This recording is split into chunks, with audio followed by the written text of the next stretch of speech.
One of USL Championship's California cornerstones meets the California newcomers for the first time as Orange County SC hosts Monterey Bay FC in a matchup brought to you by Hoag, the official hospital, urgent care, and healthcare service partner of OCSC. Alongside Devin Kerr, I'm Joe Malva. Happy to have you with us tonight on ESPN Plus from Championship Soccer Stadium as we take a look at the standings in the Western Conference right now. You won't see either of these two teams in the top 9. The rest of the conference right now is tight. It's loaded. It's anybody's guess as to who's going to make the postseason. If Orange County is going to make a run and creep into this group, it needs to be more than just Milan Olaski getting them there, but Milan Olaski has been terrific in his own right this season. Pretty impressive. 2 goals last time out, and he really has been the main constant within this team that has struggled so much with COVID, with injury. They pretty much dealt with it all, and yet he has been there. 12 goals leads the USL Championship coming into the weekend. For me, it's the two-way player that Richard Chaplow talks about and what he is to become. Said coming in this season, he was a bit more of a project player than people gave him credit for. A natural striker that has to understand the balance on both sides of the ball. As the year has gone on, he has become more influential. More importantly, he has become an asset for this Orange County team that is looking for a leader and a guiding light, and you get that out of Milan Olaski. And he is tonight's Omega accounting player to watch for good reason. 12 goals, the league's leader. Now the rest of the group out there with him in the starting 11 needs to pick up the pace just a little bit. And here is tonight's lineup for Richard Chaplow, brought to you by Kimco Staffing. I see a bit of posturing here from Richard Chaplow because this is the lineup that he's turned in. Do not be surprised if this back three spans out and Danny Peterson drops onto the back line with Villanueva and Hoffman spearheading the back line to push forward the attack moving forward. Gutierrez, very constant last time out. I want to see what happens with Kisipli and Tony Rocha because both of them can play on the inside. They can both rotate out. Milan Olaski will come underneath Kubo Torres and try and combine with the rest of the attack from Orange County. Monterey Bay on the other side. Look, they struggled at the beginning of the season. There's no doubting that. They had 7 on the road to begin. Ever since then, a mixed bag. They're in tight games. They've beaten Louisville. They've beaten Colorado Springs. It's been up and down for a team that is finding its way. 2-1-3 overall once they have the opportunity to be the team that is out in front. They've dropped 11 points from a leading position. What's staggering is that doesn't even move them into the top 5 in the USL Championship. That's how rough it's been in the Western Conference. Oakland Roots lead the way in that category at 14. But this team does have plenty of talent. Anthony Siaha gets his first start in goal in the USL Championship. Played for 1904, was on the San Diego Loyal roster. Now with Monterey Bay, Grant Robinson comes onto the back line, and I love this combination. Robbie Crawford, James Murphy, 2 of the more consistent players on the interior in the midfield for any team. Can Chase Boone continue to apply the pressure up top, though? That's the question here. Defensively, Orange County have been their own worst enemy. They've given up opportunities and chances which have caused goals to go against them. They aren't usually broken down. Chase Boone has the ability to do that. 5 goals, 1 assist on the season this year, but he's going to need help from Revelar, Wilmer Martinez, and Christian Valesky in the attack if they want to have success tonight against the reigning champions. It's been a struggle of late for both of these teams. One tonight, however, can take a step in the right direction as we've turned the corner into the second half of the USL Championship season. For the first time ever, it's Orange County and Monterey Bay up next on ESPN+.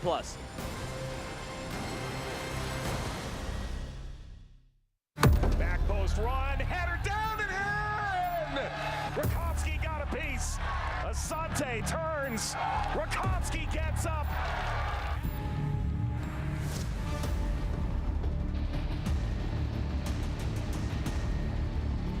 Orange County strikes first.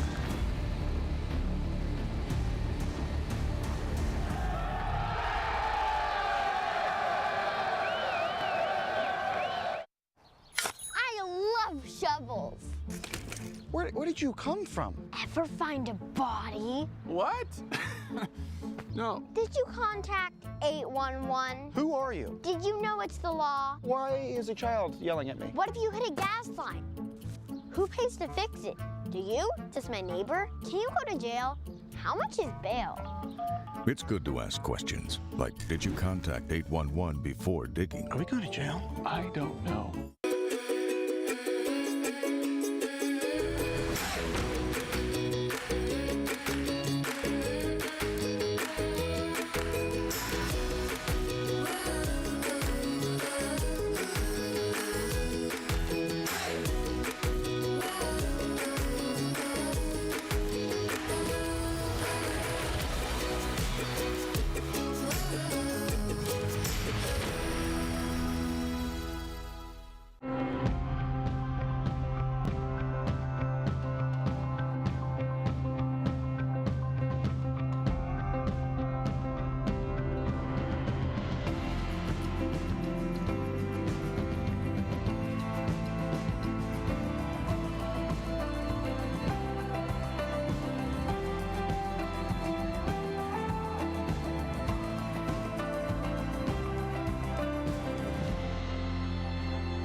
Tonight's match is brought to you by Hogue.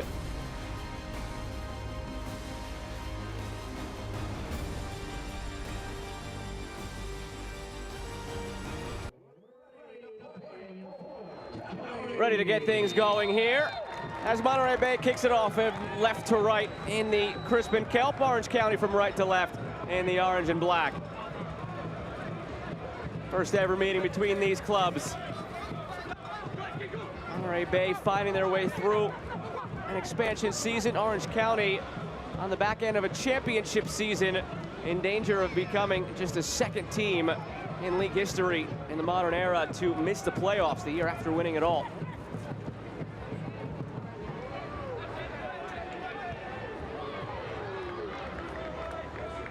Take a look at tonight's injury report, brought to you by Zolfagari Law. It's a laundry list of players out for Orange County, whether it's injuries, whether it's red card suspensions.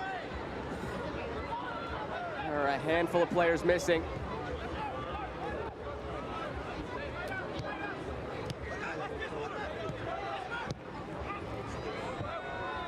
A handful of players out for Monterey Bay as well.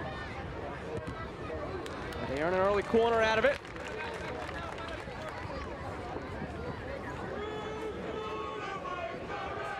At this point, if you're Richard Chaplow, how do you even go about filling out a lineup card? And maybe that's why, to the point you made earlier on, we have no idea how this is exactly going to look tonight as the game unfolds. You have an idea. The problem is that idea is based upon information that usually resides at the beginning of the season. Playing with a lack of a full deck right now. Robinson sends it back in. Here's Murphy. Along for Boone. Boone toward the back post, over everybody. Early positive signs from a Monterey Bay team that scored a minute 43 into the last game against New Mexico. Unable to hold on to that, of course. Finished as a 1-1 draw. The only thing about Orange County, when you break down some of the movements coming defensively, there's just, it's a lack of communication. You expect Villanueva to pick up this run. You don't expect Tommy McCabe to dive in that fashion. And yet every single game, I mentioned in the open, Richard Chaplow says that we just don't do ourselves any favors. You and I had the pleasure of calling the Pittsburgh Riverhounds Miami FC game earlier on. And Pittsburgh was kind of the same thing. Like, they aren't terrible. Miami's not either. Like, Miami's performances outside of tonight, you never looked at them and went, wow, this team is struggling for form. Maybe to score goals, maybe at the number 9 spot. Yeah, some mistakes here and there, but that's the same argument that resides for Orange County. When you watch them play, really good on the ball, clean for the most part. It's these windows, 5-10 minutes, that cause massive mistakes that then have a trickle-down effect. It's easy to look at the lineup right now and think, okay, this team can play. Orozco, red carded, game suspension. Kevin Partita, double yellow, picks up the red because of yapping his mouth on the sideline. He's got a suspension now. Ahmed Longmire in the terror at Torero, as we're still going with, against Kyle Vassell. He's on his second game suspension. There's 3 more starters. So you add that to guys that have been in COVID protocol, the injuries in general, and the next thing you know, you got 3 academy players, very talented in their own right, sitting on the bench wondering, okay, well, where are we going to slip them in, because we're going to need help down the stretch against this extremely talented Monterey Bay squad.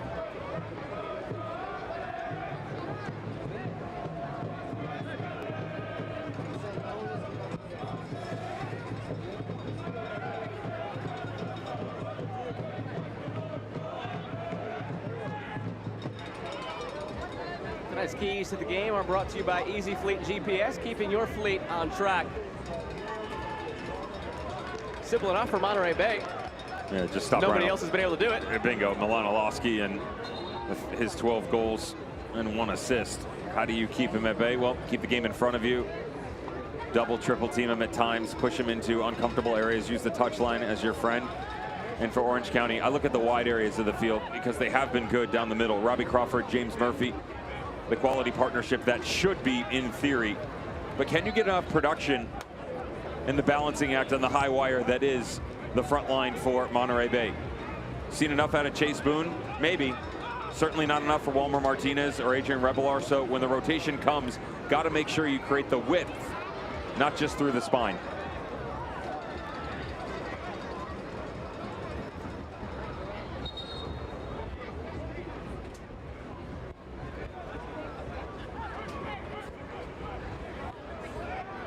Gallup looks on. If you would have told him before the season started, or any player or staff member on Monterey Bay, that on July 9th they would be right behind Orange County and Phoenix in the standings, they probably would have thought they were in pretty good shape. But those are your teams that are rounding out the bottom of the Western Conference right now.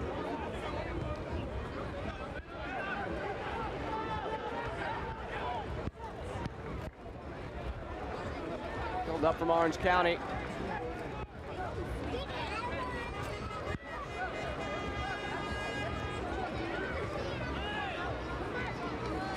Vito Villanueva, the birthday boy today, 20 years old. Gutierrez.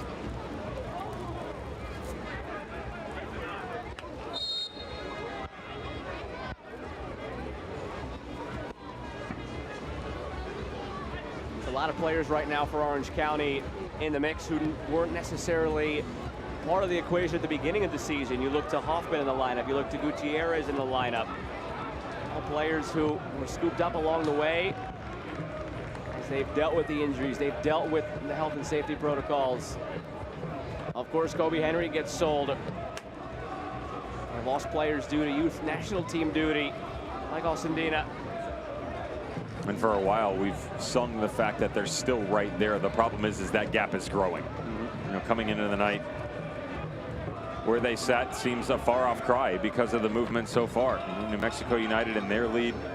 Los Dos just getting off, and although it just started, it is an extra point. And so virtually, as we're talking right now, that playoff line is now 9 points clear. We talked about this earlier, Joe, that pretty soon we're going to start having the discussion of what sort of gap can you actually close. I mean, the last time we saw a reigning champion drop this far down was in a shortened COVID season. The Real Monarchs of 2019, and how brilliant they were at the tail end of the season, restructured their organization, went a lot younger. A lot of the talented individuals that were part of that run were either A, gone, heavy tackle here, or B, sent to the first team because of MLS COVID protocols. And yet Orange County, they are in a real troublesome situation here. They've got to find a way through these performances, mistakes or not, to start getting some points out of it. You can only rely on Brian Olowski, or excuse me, Brian, there we go, Milan Olowski for so long. Freudian slip. Kubo Torres was there for a little bit. He's slacked off now. He's still got 8 goals, which is quality. Sure it up on the back line and then move it forward. All delivered in the penalty area. No trouble in dealing with it from Monterey Bay. Look out, another heavy tackle. Alvis Osmanovic has his hands full early on. Brings in Rocha and Roberts for a quick little chat. Peterson as well, as the captains meet with the official.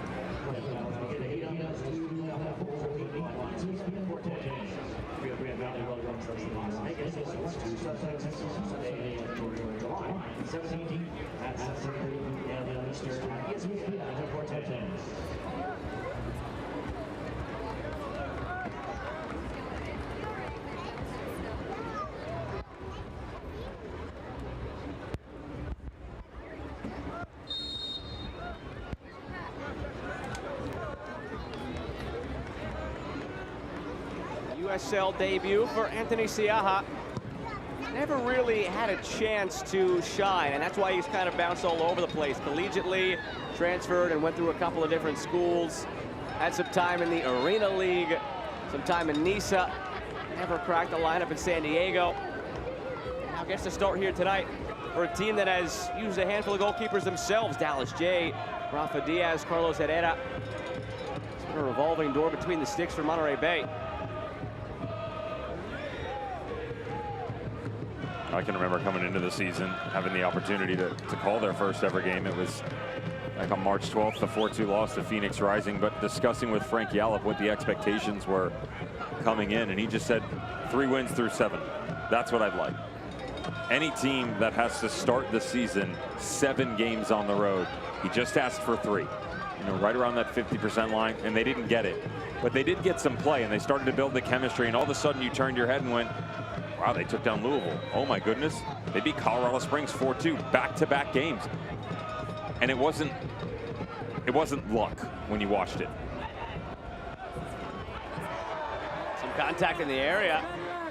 And it's out for a corner as Gutierrez was down. They've gone toe-to-toe with Sacramento Republic recently. I remember the 3-2 game against San Antonio. You know, we can even talk about last time out against New Mexico United. And a lot of those arguments, they have been the better team and aggressor for extended periods of time throughout the match. But that's also the growing pains of an expansion squad.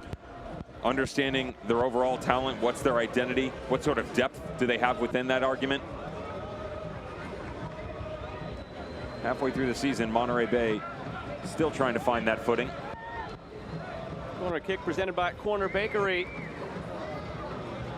Through the sun streaming in from that far end of the stadium. Siaha fumbles it. And it's a foul against Orange County in the mix. That sun is tough to battle for anybody on this near side of the field looking to the far side.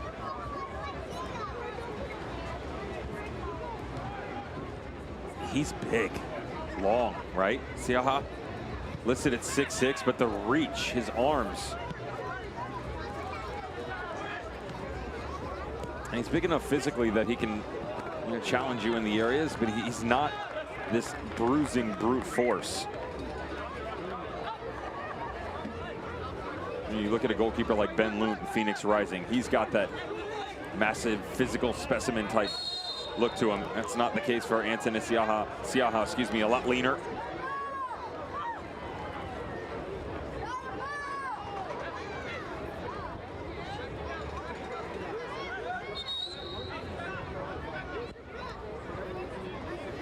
Siaha was actually believed to be the tallest goalkeeper in the history of Major Arena Soccer League when he had joined the team.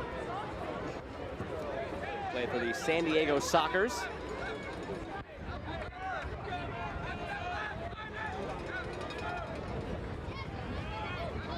Chance here for Murphy on the delivery.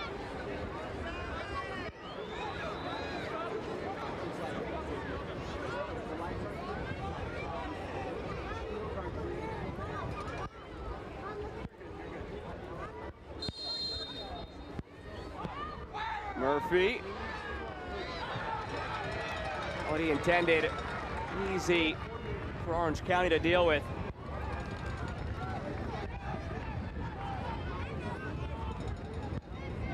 You can see it there on the far right side of your screen as they were preparing for the free kick. It is still full behind that goal for Orange County. So despite some of the struggles this year, after they put that star above the crest last season, the unwavering support from the fans deserves a tip of the cap. County Line Coalition. I'll follow you wherever they may go, all the way around. The struggles they've had this year, the bittersweet moment of seeing Kobe Henry go. It's been a lot to deal with after lifting the trophy last year. By no means are they out of this, but to your point from earlier, you just start to look ahead at the teams ahead of you in the table. It's a long way up there for Orange County. Was that a handball? It looked like Valesky tried to pull a little hand of God there, and he got called for either a foul or for just that as he worked his way through. He picks up a yellow.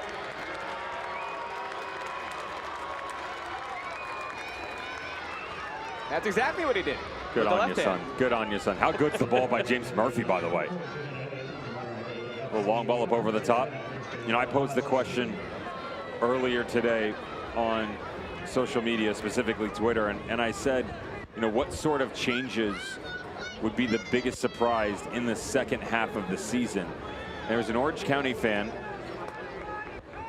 and he responded with, let me share with you a list. And I think this is really telling. Brian Olofsky, Brent Richards, Miko Kaningas, Rob Kiernan, Danny Acosta, all of which long-term extended injuries. So I mentioned to you the 3 red cards from before, right? Orozco, Partita, Longmire. Take those 3, even though Longmire's on loan from Nashville. those 3, and then the 5 guys that I just named. That right there is 8 out of an 11 that could easily start within this league. Absolutely. And yet this team is still here with all of this talent on the field. So it is a testament to what Richard Chaplow, Oliver Weiss, and everybody else that they've been able to do in the front office and bring the talent here. Of course, the results still lacking. That depth, though, is the piece that Frank Yallop is looking for in Monterey Bay, because you've gotten some guys that have experience within the league. Love Robbie Crawford, love James Murphy, already talked about them. Kai Green, the athleticism. How about the veteran leadership by Hugh Roberts on the back line? But within that, if one of them is off, other people have to start to step up, and that doesn't usually come in year 1.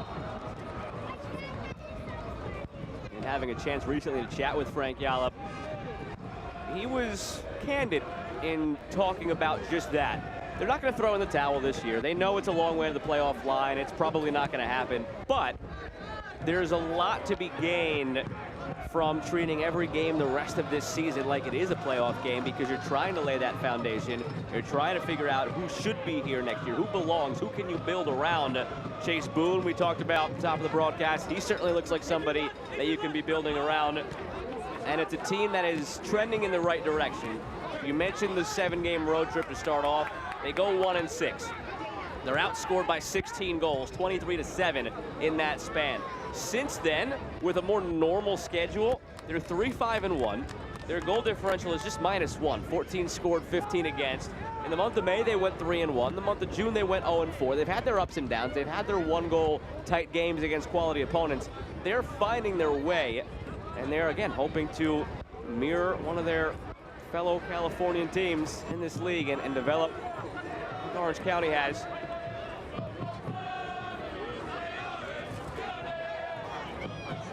Assistant referee waving the flag. He spotted a foul. Elvis Osmanovic might not have. This is semi-related, just given the amount of stops and starts we've seen in the opening 17 minutes. There have been 3 red cards in the last 35 minutes in the championship. FC Tulsa, Phoenix Rising, 901 FC had now added a goal to that, and it's 3-1. And San Diego Loyal, Kyle Adams has been red carded 11 minutes into that game, which has also seen a penalty by Cameron Dunbar. There was one earlier tonight with Tampa Bay.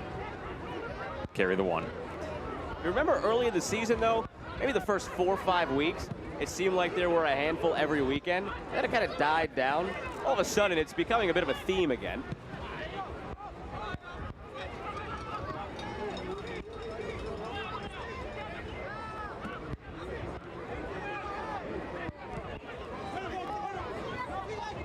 As I was trying to keep track of your red cards, by the way, you totally might have just said it, and I totally might have just missed it. Tulsa is up 2-1. Did you say that? No. Tulsa is up 2-1 now on Atlanta United, too, so there's an update as well.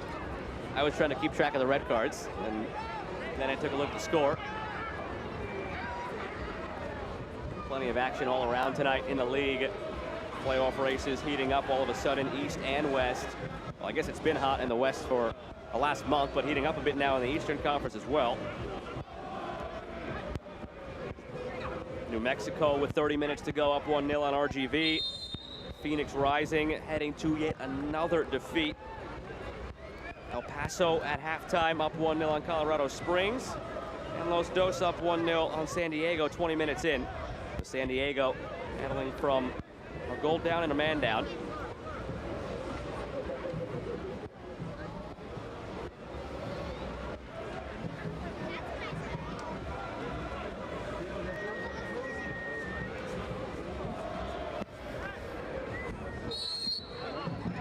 Osmanovic with a whistle as the ball's halfway up the field. Another free kick on the way for Monterey Bay. Through nearly 20 minutes, there has been a lot of stop and start in this game.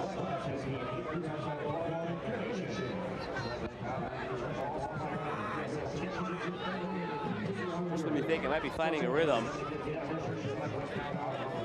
Another set piece now for Murphy. A bad delivery. Loose for a moment. Rebelar able to get there. Think about this. To your comment, 3 offsides, 5 fouls, excuse me, about to get my math wrong here. 3 offsides. Thank you very much.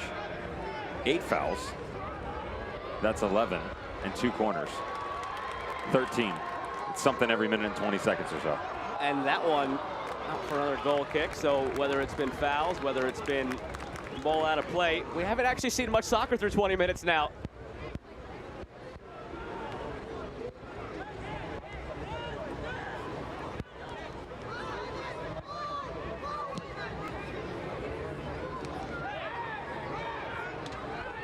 Brent Robinson onto it in some space. Fronted by Kasipli.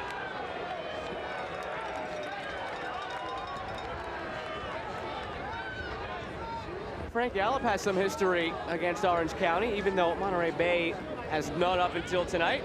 7 different matches that he has coached against Orange County coming into tonight. Look back at that last chance first. Milan Olaski tried to find his 13th of the season.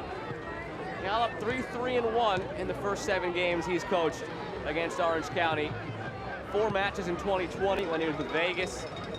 3 matches in 2016 when he was with then Arizona United. And in the final meeting that season between Arizona United and still then the Orange County Blues, Richard Chaplow started and played 90 for Orange County against Frank Gallup's Arizona United.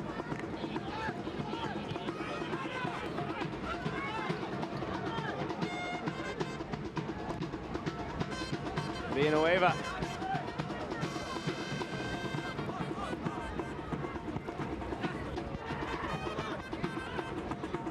Here's Murphy.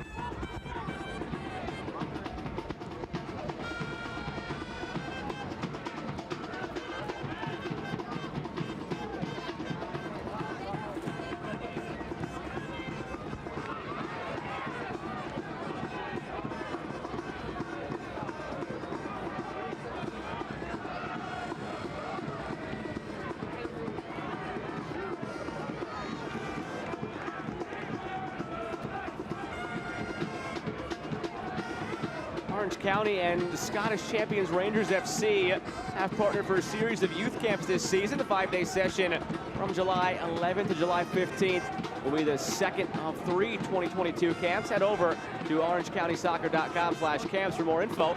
That's orangecountysoccer.com/camps. Can't even imagine being a player getting the opportunity to do that. That partnership is huge for the club. And the coaches that are involved with it, Robin Gibson, Peter Kennedy. Peter Kennedy is the academy manager for Rangers. Pretty impressive. Scott Murchison. All 3 of them combined together. True story. The first match that I ever saw at the international level, either domestic or for a country, outside of a World Cup. Follow me on that one if you can.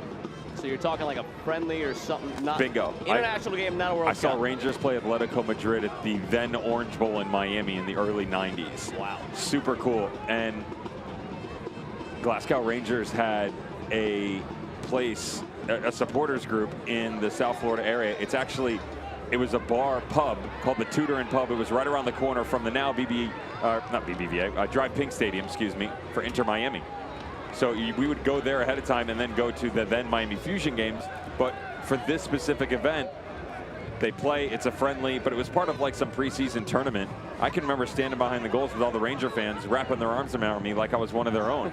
And they would talk extensively with you, breaking down the game. I was like 11 when this is going on. It was super cool to be a part of. And the passion and relationships that you get with that organization. Ebrox is the way. You see the success that Orange County has been enjoying in developing youth talent. Villanueva in the middle, cleared away from Monterey Bay, and it should come as no surprise when you have a partnership like that.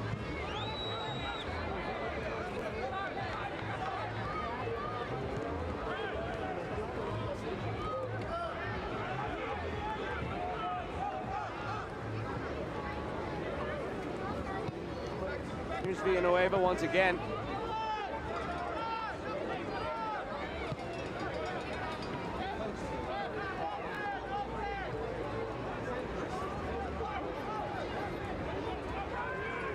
Peterson for Kasipli. Kasipli over the top.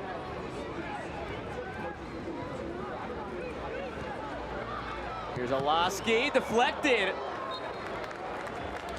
Corner on the way, brought to you by Corner Bakery. Also on that beautiful long ball, though, coming off the back line down into the corner. Well, I mentioned to you coming into the game, the key for Monterey Bay was the width. This is one of the reasons why. Obviously, you want the representation on the other end, but you got to be keen to the fact that the players from Orange County are going to play a high line. You will see Ian Hoffman get involved in the attack. Olaski will rotate out over there. Both Tony Rochop and Seth Kazipley very comfortable out on that flank.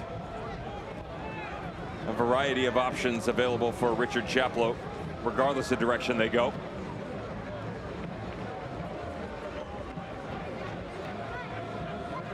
Two combined shots between these teams through 25 minutes, none on target. Can the set piece change that? Answered no for the time being. Secondary ball in, the back post, the header off target. Kubo Torres would want that one back.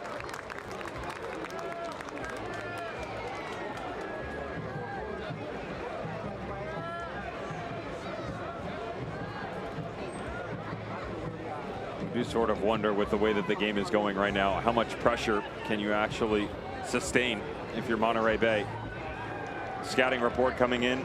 Milan Olaski, right underneath him is going to be Kubo Torres. Can't be this alone on the back post. Maury Donor had stepped to the inside trying to help out Kai Green. He didn't need it. There's way too much chasing going on right now. Revelar up underneath Christian Valesky. A lot of times when they try and pressure Joe the areas right there, they're too late in the rotation up under, because from a playmaking standpoint, they want to play through him as the number 10 wearing the 7 jersey. But defensively, when they drop into this 4-4-2, they've got to be faster as the initial line of confrontation, rotating back over there, challenging the distribution coming off the back line for Orange County. It's way too simple right now to just play from A to B to C. And what ends up happening is you start to gain a man advantage, then it's 3v1, and then the next thing you know, ball's down in the corner, being whipped into the back post. Kubo Torres standing by and loads him. Here's Villanueva. Gets by on the end line.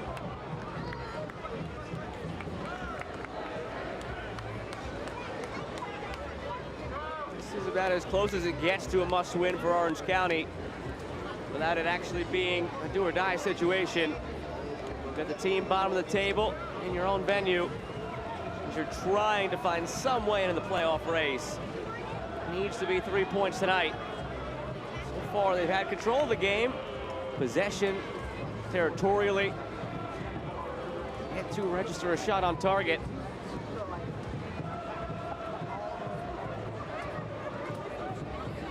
And you'd think you'd want to just send as many goalward as you can for a goalkeeper making his league debut. But they have yet to test him.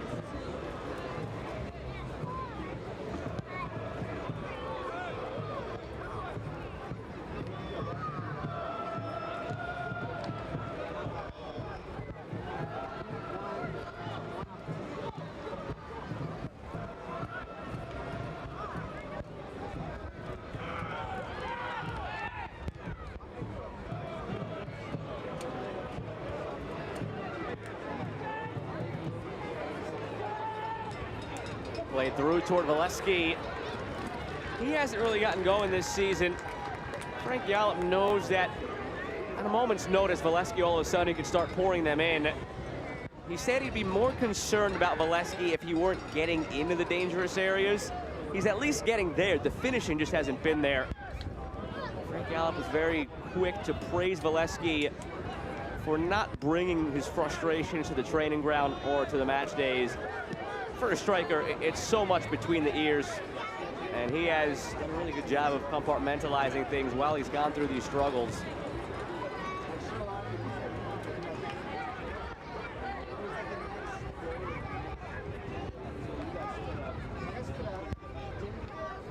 And speaking of struggles, the score went final. Another loss for Phoenix Rising. Memphis 3, Phoenix 1. That's 5 of 6. 7 of 9, 4 points in the last 9 matches for what was the Western Conference wonder. The 9th wonder of the world has disappeared. You know what that signal means from Osmanovic. A yellow card for yapping for Tommy McCabe.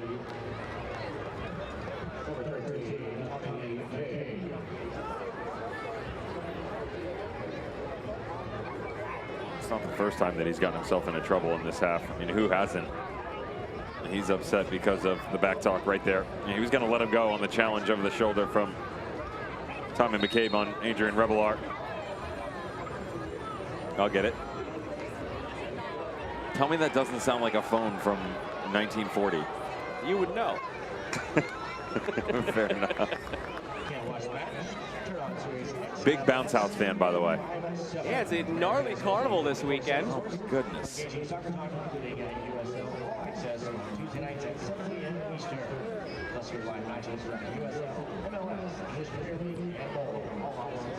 We need more gnarly, by the way. I don't mean from Orange County. Also, yes, for that. But I mean from around the league. The rest of the league needs to step up the mascot game. Ziggy in Colorado Springs is pretty great. He is.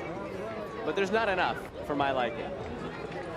I know it's not traditional and we try to be more serious about things, but you can't come to an Orange County game and tell me that the kids aren't having fun, the fans aren't having fun.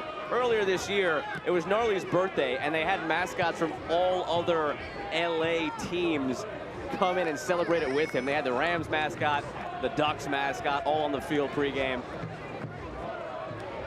There's nothing to be lost from it.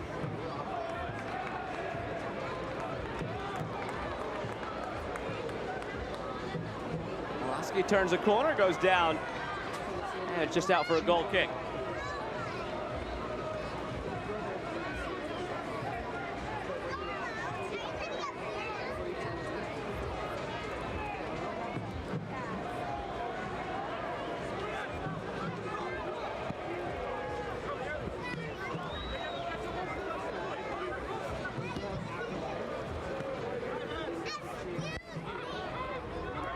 Here's Donner. And out wide for Robinson.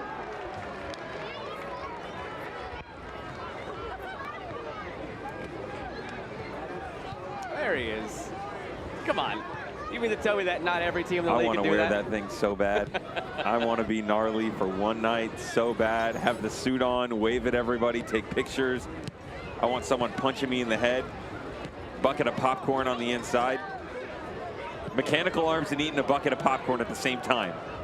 This is 2022 peak USL Championship. Just get that thing dry cleaned before you return it in the morning. Oh. Mascots could get away with anything. There's so much you could do with a mascot costume on that you can't do without it on. Pouring popcorn on people, messing with people. That's the second time, by the way, that Cubo Torres has come down in and immediately tried to ping a ball to the far side instead of using the easier option just in front of him. Create an advantage for yourself and then drastically reduce your chances of getting an attack out of it.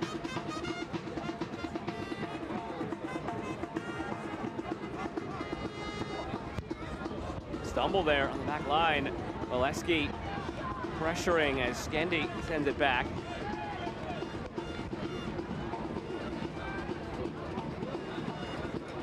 The back line, again, injuries, suspensions, all a part of the equation, but the back line this year has just not been the same for Orange County, whether it's the back line or it's the midfield not quite dominating the same way it did last year. But you look at some of the defensive metrics for Orange County. They've already allowed 31 goals this season in just 18 games.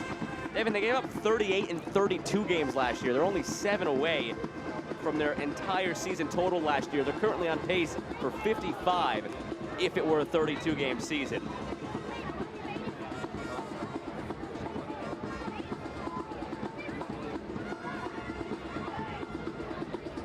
They've given up at least 2 goals in 6 of the last 7 games since the beginning of June, and their only clean sheet on the year is back on May 27th against Atlanta. Whereas last year in the run-in to the playoffs, it seemed like they were keeping the donut up there every single game.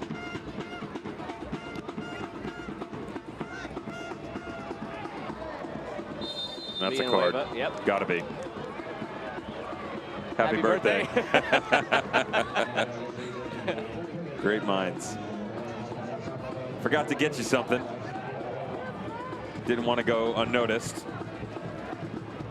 Very kind to the referee, but how could it not be?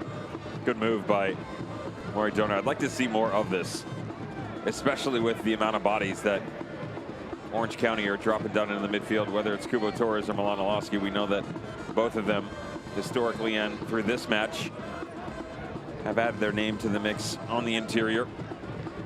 And yet they become quite traditional defensively. Drop into that 4-4-2, flatten themselves out, take advantage of it, cut back to the inside, make one of the central players for Orange County commit. First chance here for Monterey Bay, and that's all they need to take a lead. Their first shot of the match yields the first goal of the match, and it's Chase Boone.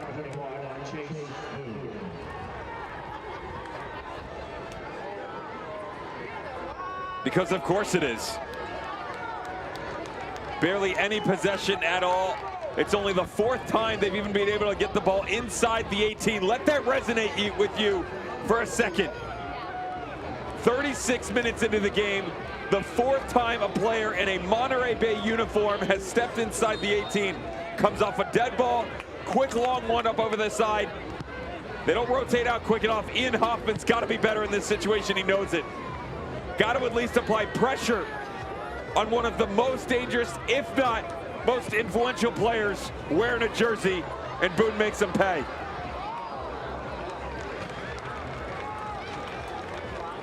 Sixth of the season.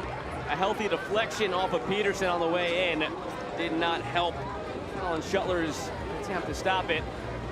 They all count the same.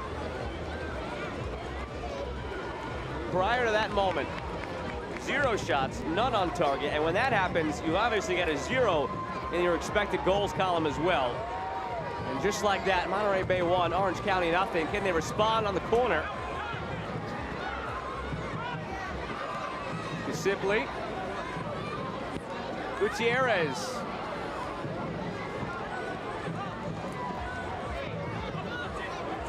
Sibley keeps it alive, airs it to the far side, a stumble over the ball.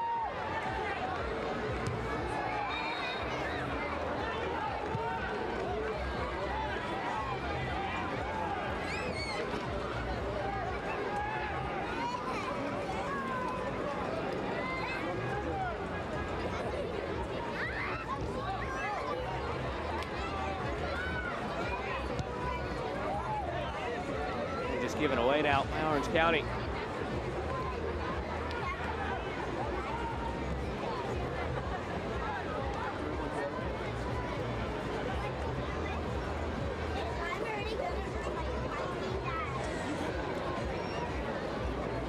We said coming in, the mistakes that caused. Same thing, Ian Hoffman, half an effort, 2 players in front. Whether there's a deflection or not, if you're Colin Shuttler, can't be beat near post ever, yet alone in that fashion where you've got the coverage.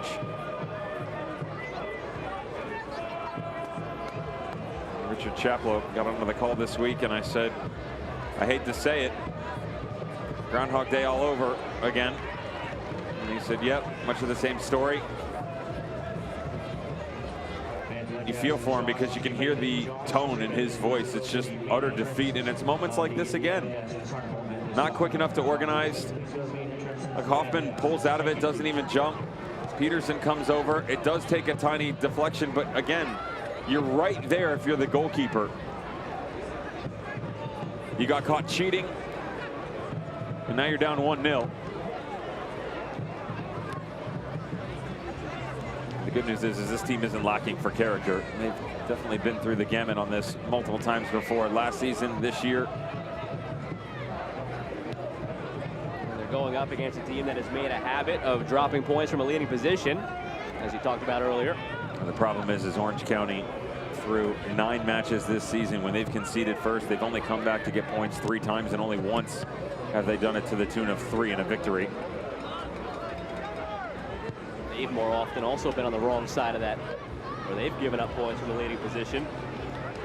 The big one that sticks out, or the big two that stick out, I should say. Both times they played against the Oakland Roots.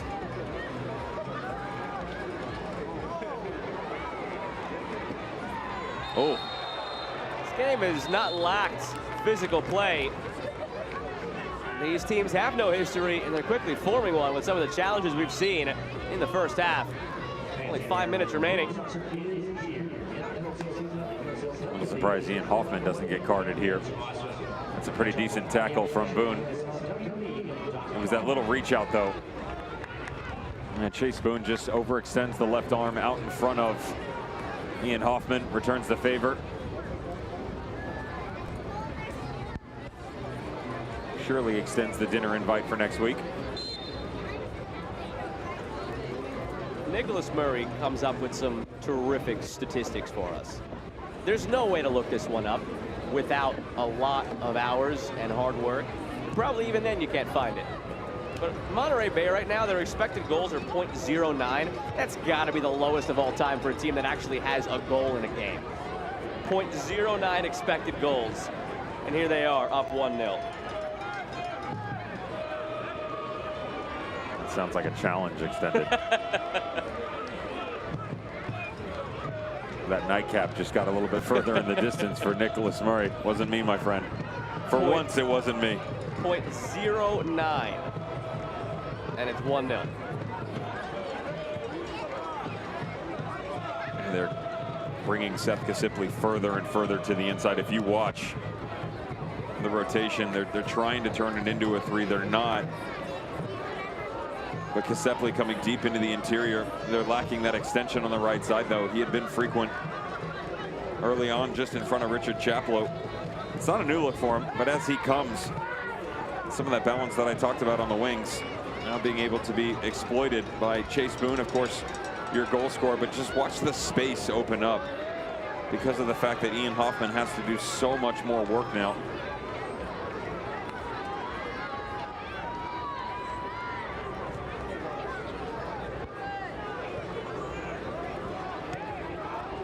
Left Coast Brewing is the official watch party partner of OCSC. You can catch all of the team's away games televised at Left Coast in Irvine, located less than 5 minutes away from Championship Stadium.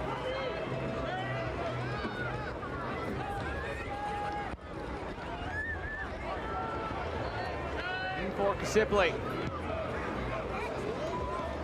Hopeful diagonal, too long for Gutierrez.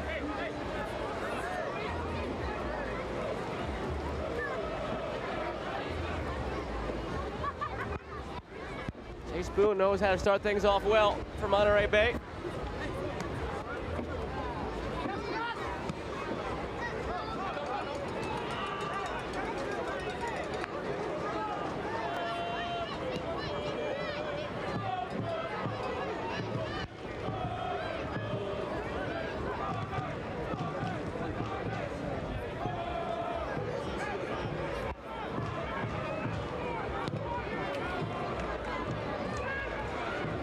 Given away by Roberts.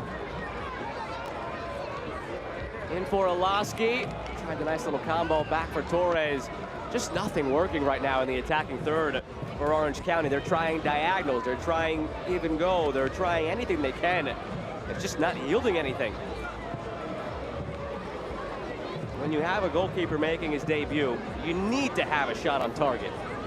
Multiple shots on target. And here you are, a minute away from the halftime whistle without one. Just test him. See if the nerves are there, especially early on. You actually saw it on that one corner kick earlier in the match. He fumbled the ball. But to not even test a goalkeeper making his debut, Richard Chaplow cannot be a happy camper on the sideline, nor will he be in the locker room.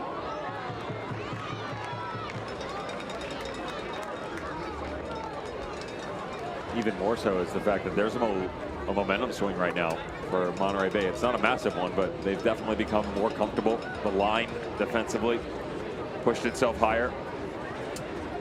Bit of confidence has grown into the Union. These two right here, Robbie Crawford, James Murphy, done a much better job controlling the tempo recently.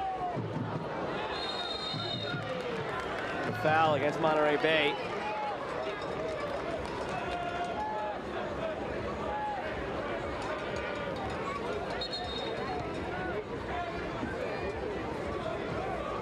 sun continues its descent in Irvine, and we've reached stoppage time here at half number 1. Only 1 minute tacked on. Brought to you by Zolfagari Law.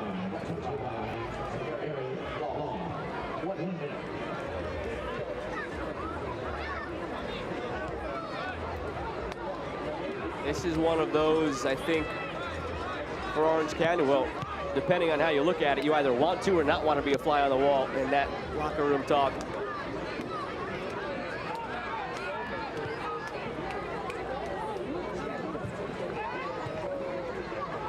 One last chance here, perhaps, to rewrite things before the break, but more of the same. A 4th shot in the half, still looking for one on target. As Rocha skies it. Better ball movement, though, as you get the switch from Seth Kasipli. Wandering movement. You have to keep an eye on if you're James Murphy and Robbie Crawford as he comes all the way in.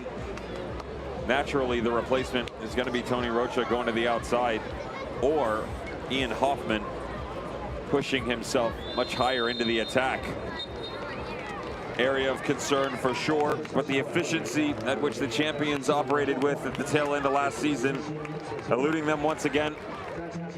Not enough conviction in their ways going forward. 3 clear identities within each unit, none of which matched up together. And more importantly, you are getting the balance now for Monterey Bay and Martinez and Chase Boone. You get Valesky or Rebelar involved, watch out in the second 45. It took 36 minutes for Monterey Bay to register their first shot of the match. It deflected in on the shot from Chase Boone, and it's 1-0 Monterey Bay through 45 here in Irvine. The crowd has been there every step of the way for Orange County in full voice to support, but they're waiting for the response from the 11 on the field. They haven't seen it yet. They have 45 more to rewrite the ending. We're back in just a moment here on ESPN+.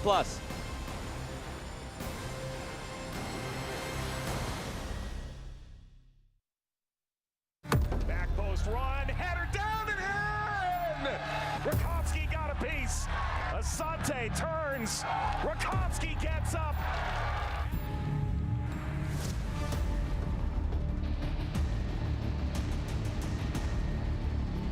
Orange County strikes first.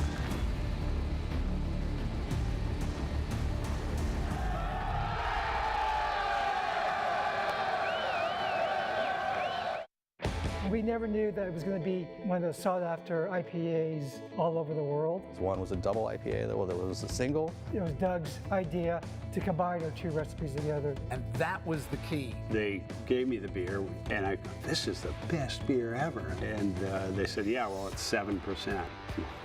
Yeah, and that's how a beer called Sculpin was born. When you're making something and creating this art, and then you get to share it with people and they enjoy it, it's why we do what we do.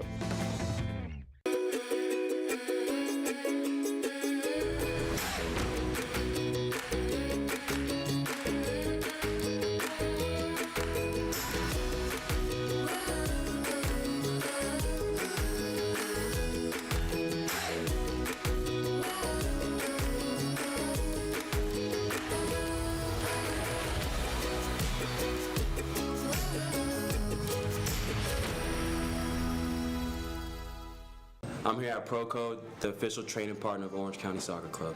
We get them into this state-of-the-art facility a couple times a week, basically working on overall strength, mobility, recovery, all of the above, trying to help these guys get through a successful season.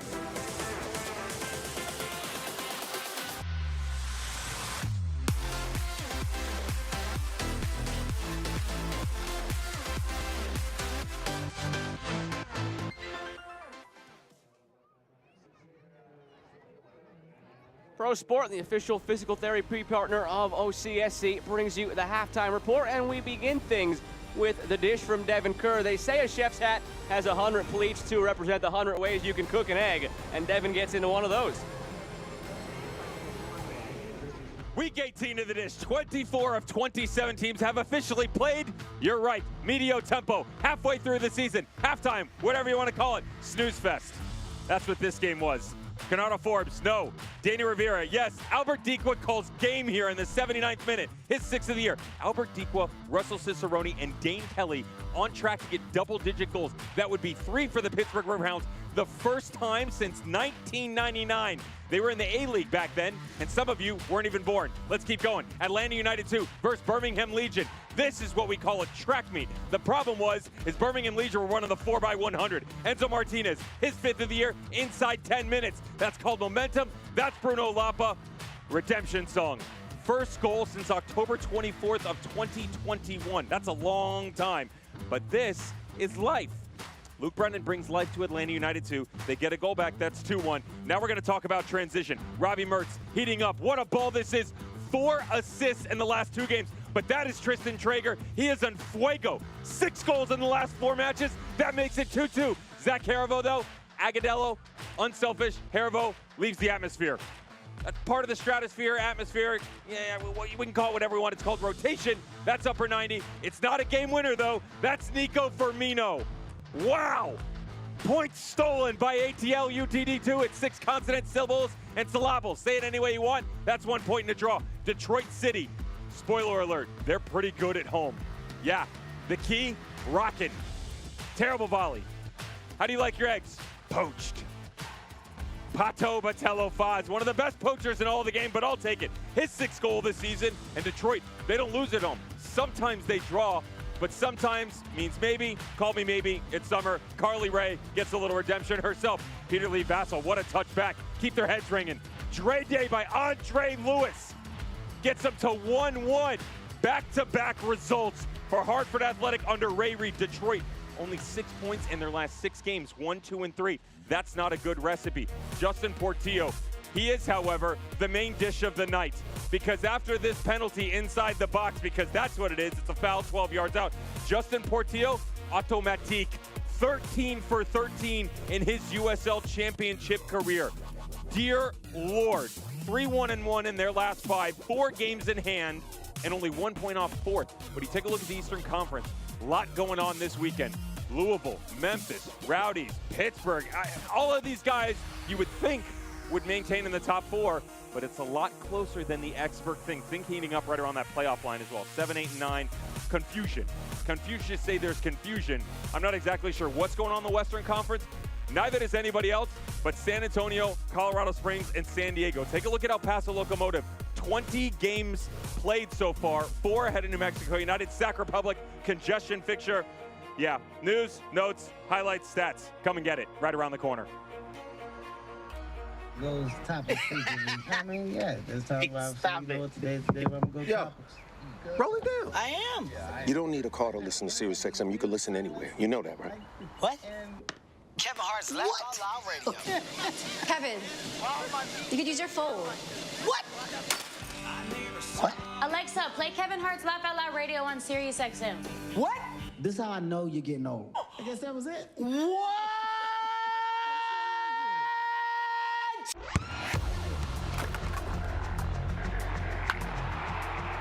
We all have goals.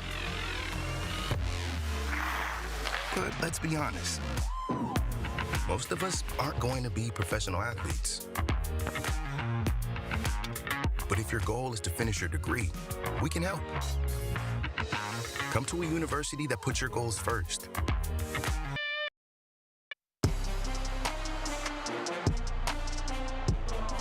And the Toros are in front. Header back across, swatted away by Miller. Volley from Aquay. Wow. What a wonderful team move for Las Vegas. And a goal from Trejo. Spectacular build-up. Alvaro Quezada, good feet. He's found the upper corner.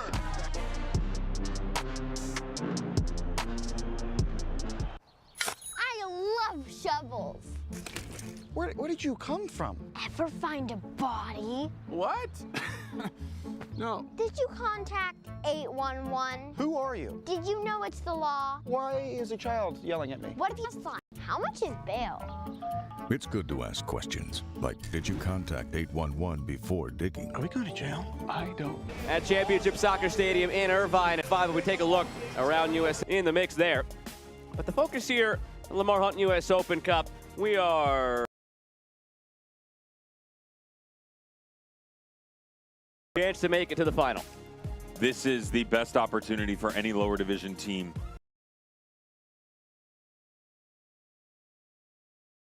Went to the final in 08. It is the best opportunity for a team, not just to get to the final, to possibly win the whole thing. Now, there's work to be done, but the way that they've set themselves up, estimated with injuries, Sacramento Republic has a real chance to move on to the final.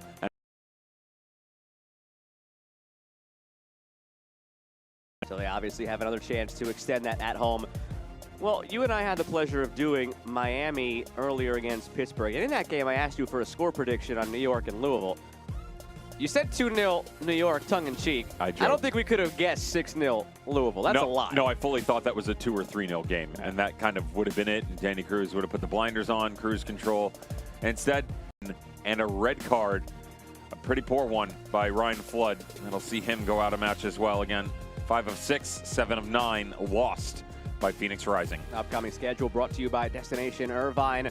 The big one as it pertains to the Western Conference, bottom right, Friday night, Colorado Springs hosting Los Dos, and that's a Los Dos team that has another 3 points on the horizon. They're up 3-0 at the half against San Diego, and they're up a man as well.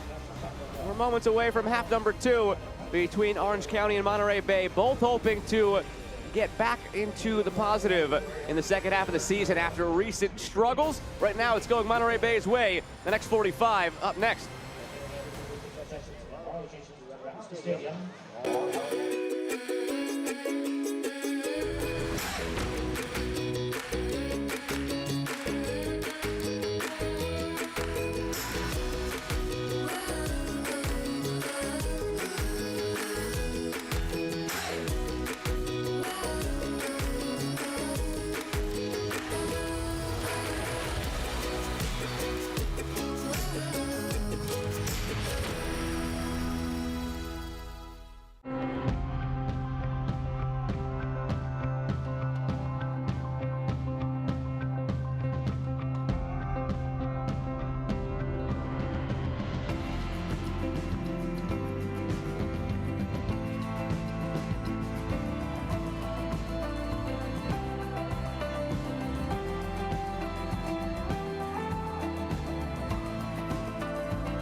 We never knew that it was going to be one of those sought-after IPAs all over the world. One was a double IPA, there was a single. It was Doug's idea to combine our 2 recipes together. And that was the key. They gave me the beer, and I go, this is the best beer ever. And they said, yeah, well, it's 7%. Yeah, and that's how a beer called Sculpin was born. When you're making something and creating this art, and then you get to share it with people and they enjoy it, it's why we do what we do. Back post run, header down and in! Rakowski got a piece. Asante turns. Rakowski gets up.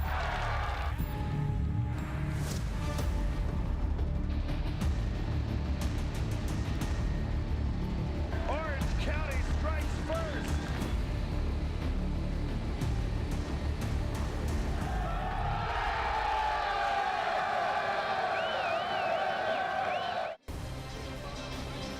The Pro Sport halftime show reaches its conclusion. It's 1 for Monterey Bay. It's nothing for Orange County. They are trying to figure things out right now, Orange County, on the field in a huddle before this half begins. The season could be on the line here. This is darn close to a must-win for Orange County. Take a look at the halftime highlights brought to you by UHSM. Early going, they controlled much of the match. They just didn't really turn it into any chances. No, that gap is going to continue to grow in the Western Conference between them and the playoff line. Currently sitting at 10 points. Not a good shout at all. They did grow into the game on the wings. The problem is that they overexposed themselves in certain areas, and the opportunities that did come from them really in the first 25 to 30 minutes, they weren't able to step into. Some of them were half chances. They got away from ball movement at certain points in time, but even in moments like this, the ball comes all the way to the back post, hit the target. You gotta hit the target here if you're Cubo Torres. You do everything right, give yourself a second opportunity. There's no pressure at all, and this thing's 5 yards over the top of the bar. And then it was just one half chance. First shot of the match for Monterey Bay, and it's 1-0. And if you watch the goalkeeper, Colin Shuttler, it's not his fault. Let's be very clear on this because it does take a deflection, but watch his left side of his body. shift right there. He cheats. That half step coming back to the left. He's expecting it. And dear Lord, that is probably a little bit further off than the metrics and optics would like it to be. We're actually at 67% to 33% possession. I can tell you this, though. One shot on target from Monterey Bay, one in the back of the net. 4 from Orange County, none of which were able to hit to the frame. So all the possession and everything, you at least got to put it on the 8x8. And they are hoping that Hugo Coley can help put it on the 8x8 as he subbed in the match for Ivan Gutierrez at the break. Orange County from left to right in the orange and black. Monterey Bay from right to left in their blues. With Devin Kerr, I'm Joe Malva. Happy to have you with us on ESPN+. Nobody will be mathematically eliminated from any playoff contention for quite some time still.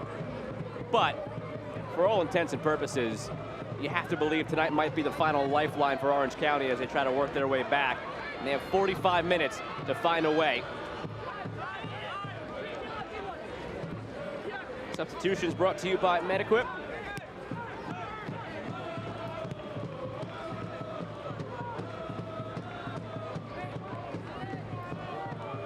Here's Olaski.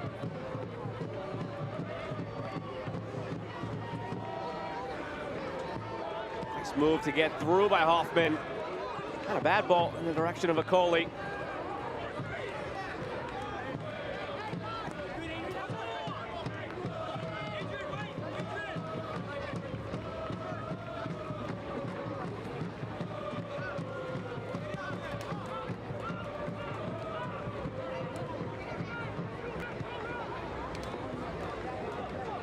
Torres holding up the play. Kasipli gives it away. Hoffman wins it back. Here's Akoli, promising stuff. Torres takes it down, but a heavy touch ends that attack. It's a better response here to begin the half from Orange County, and almost had the goal to go with it. Olaski looking for lucky number 13. Siaha makes his first save of the day. Finally a shot on target for Orange County. Guess who it comes from as well, and Milan Olaski. Great rotation by Orange County. I love the delayed run here. Watch him. He's actually peeling off to the back post and recognizes the fact that I got to find a new route of alignment. Secondary ball through. Now you've got to check yourself on the back line because everybody from Monterey Bay is slowly going to make their way up. Comes all the way to the top of the 6. Really good separation of space for Olaski.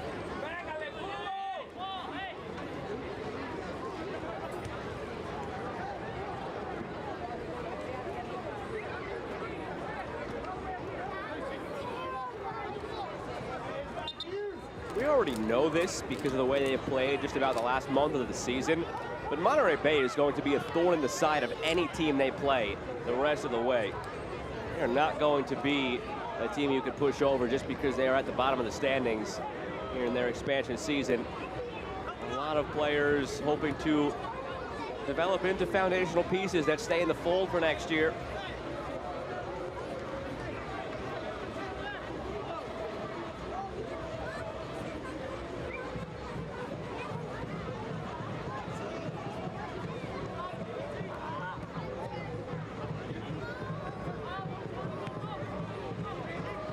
Robinson for Revelar.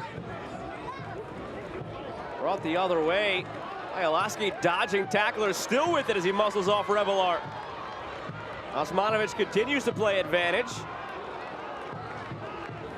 After all that, you thought he was going to bring it back. He had the arm up for advantage, and Olaski played it out for a throw, and he's confused himself. Thought he was going to get the free kick out of that. You just run into a situation where you can't brandish a card for that, right? Not overall with the amount of support that you have for Monterey Bay.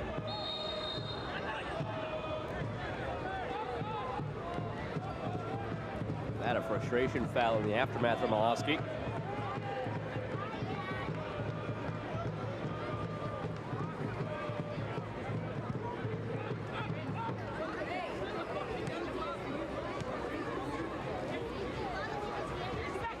Boone, the goal scorer.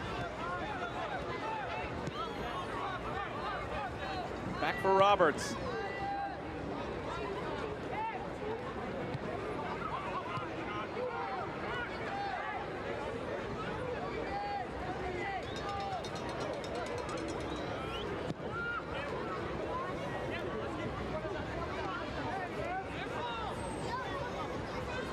Boone.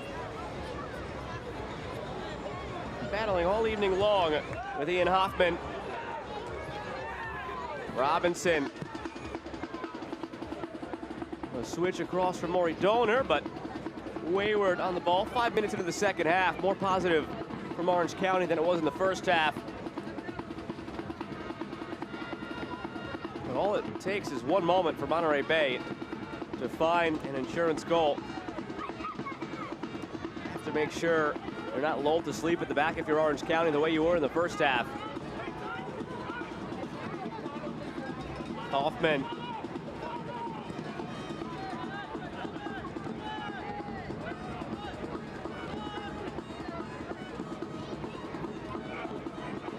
Villanueva way up the field now for Orange County here in the second half.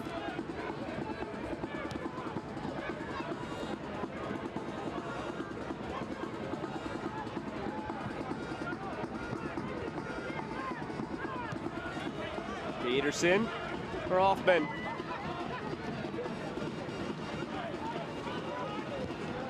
Not a bad ball from Kasibli.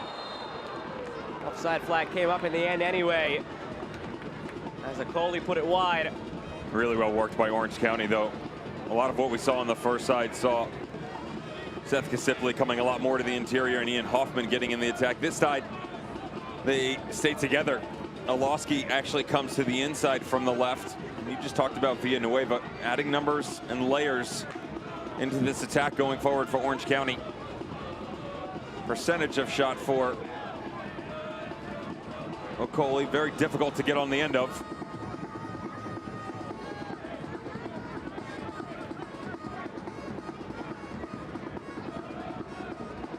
Villanueva battling with Walmer Martinez.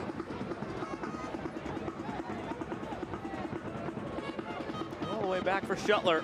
In tonight for Rakowski. Shuttler had an aim for himself at UVA. All-conference, All-American. Good stint, albeit a brief one, with North Texas last year in USL League One, where he was drafted by FC Dallas, 48th overall in 2021. 10 appearances, 4 clean sheets in League One last year. It was his 4th start of the season tonight for Orange County. And I haven't really had to talk about him until now, because aside from just, again, the one chance that amounted to the goal, it's been a quiet evening for Shuttler.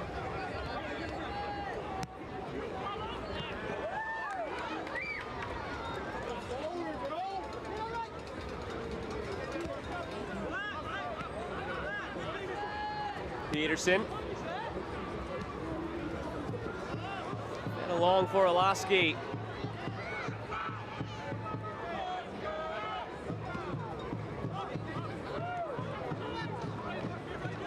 Peterson surveys the options. Torres darting inward.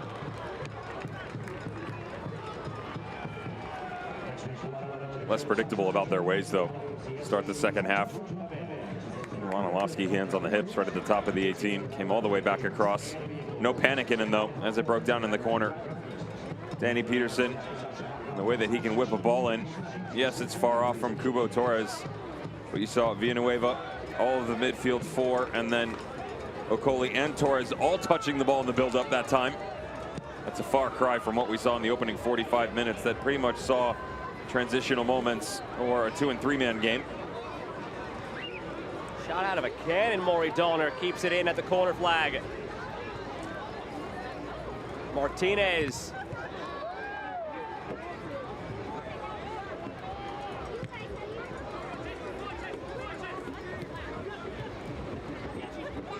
Only loses it. Now Boone. Valesky showing as an option. It's sent that way, cut off instead by Revelar, and blocked by Peterson. Out for Monterey Bay corner.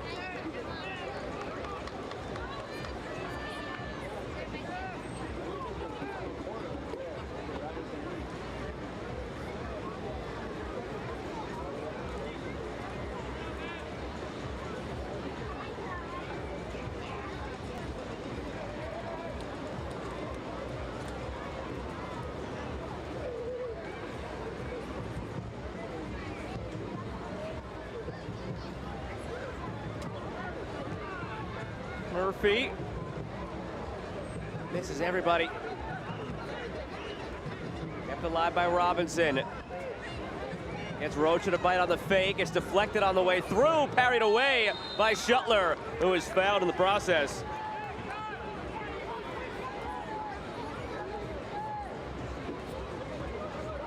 Did a really good job here, Colin Shuttler, with all the bodies in front of him just to get a hand on it. Still the one stat that, although doesn't necessarily apply. Gillespie plays it off. Donor. Crawford was lining that up before it was cut off. Doesn't apply to the tenure at the professional level, albeit a very brief one for Colin Shuttler, coming out of the University of Virginia, was the fact that I shared this last game. All-American in 2019 under George Gelnevach. It's the first UVA goalkeeper since Tony Miola in 1989 to earn first-team All-ACC for the Cavaliers. That's a shocking statistic to me for the amount of national champions that they've put forth. And very rich history. None of which were able to produce an All-ACC goalkeeper. Not All-American, All-ACC. I was just about to ask you if you misspoke, but you didn't misspeak, and that's what makes it all the more shocking. That I didn't misspeak. No, that it was all conference and not All-American. I appreciate your vote of confidence. Corner Bakery, corner kick for Orange County.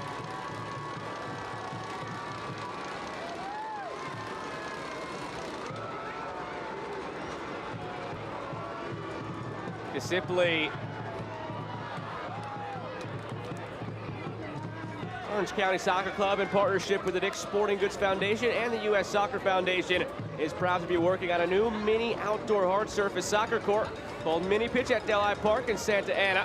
Head to orangecountysoccer.com/mini pitch to sign up to stay informed on free monthly clinics for the community.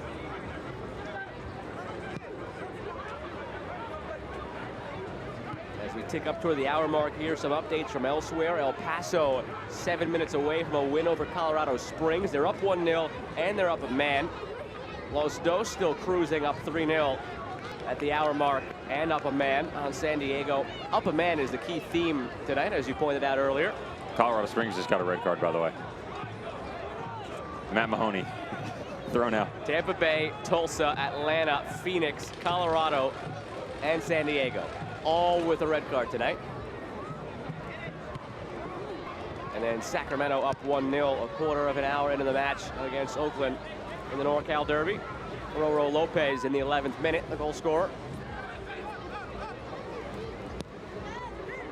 Not a bad ball in from Robinson. Didn't make it all the way through to the danger area.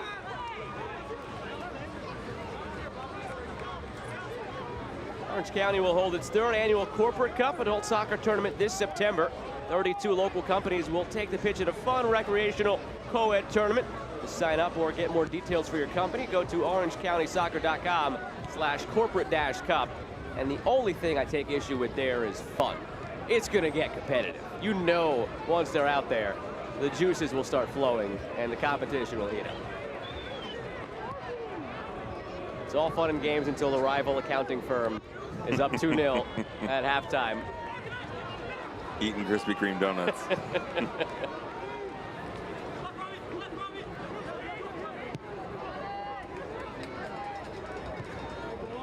Villanueva plays it in. Siaha.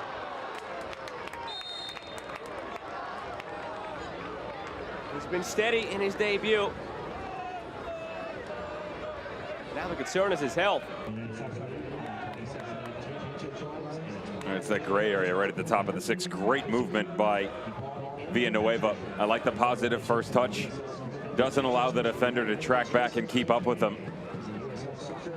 If you do step on the ball and take a second, it allows someone like Maury Donor to get back into the play. Instead, out in front, I actually thought when he came up from this, his ankle looked a bit off. It was actually the shin guard that was twisted sideways.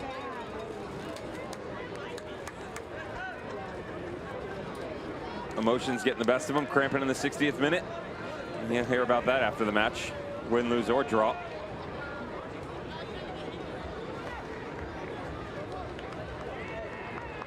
.60 gone, 30 to go. The Championship Soccer Stadium with David Kerr. I'm Joe Malfa. Orange County and Monterey Bay meeting for the first ever time here in USL Championship.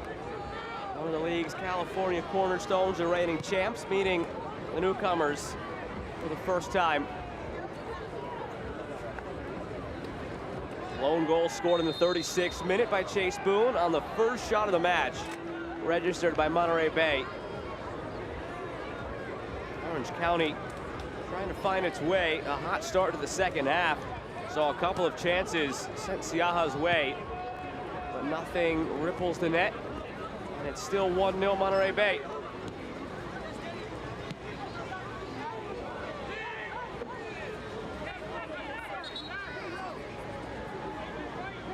Coming into the season, you and I talked a bit about where Orange County would end up this season. I was admittedly high on them, and you sort of told me to pump the brakes a little bit.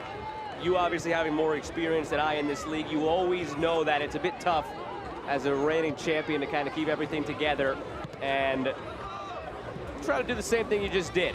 Are you surprised to the degree at which Orange County has struggled at times this season, where maybe you felt they'd be middle of the pack, whereas here they are near the bottom right now in the Western Conference? The degree to which they've struggled, has that come as a surprise to you as they're on their heels again with Dollar at the doorstep? Hello, Valesky, 2-0 Monterey Bay.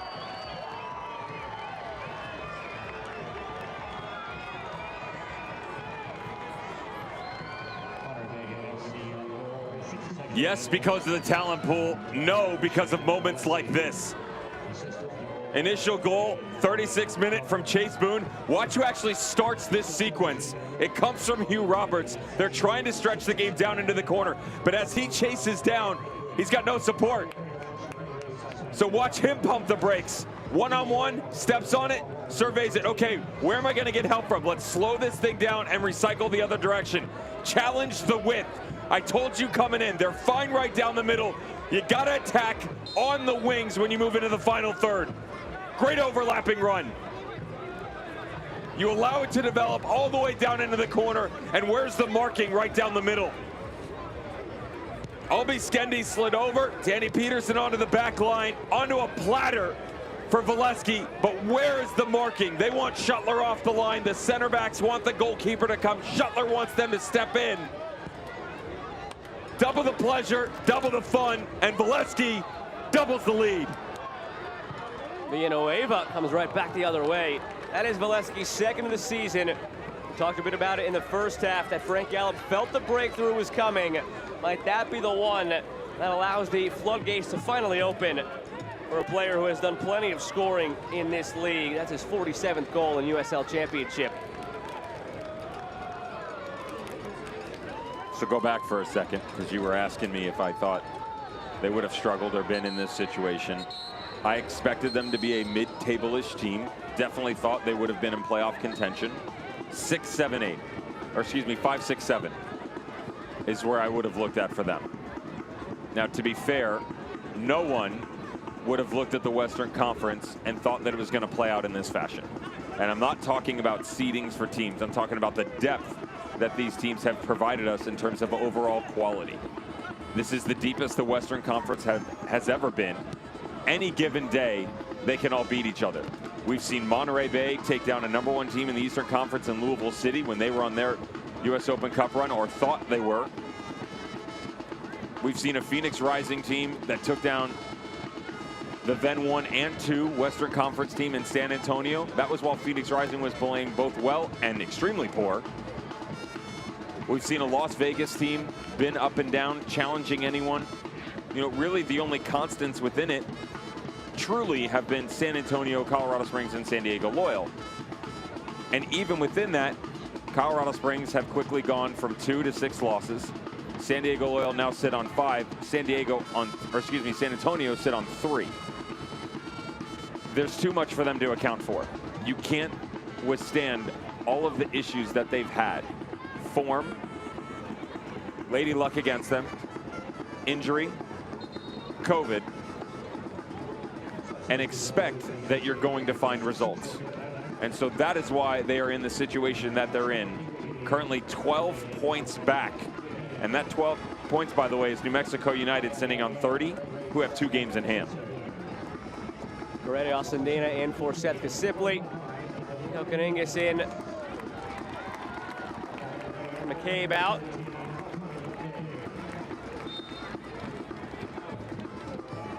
There was another red card, by the way. El Paso. El Paso.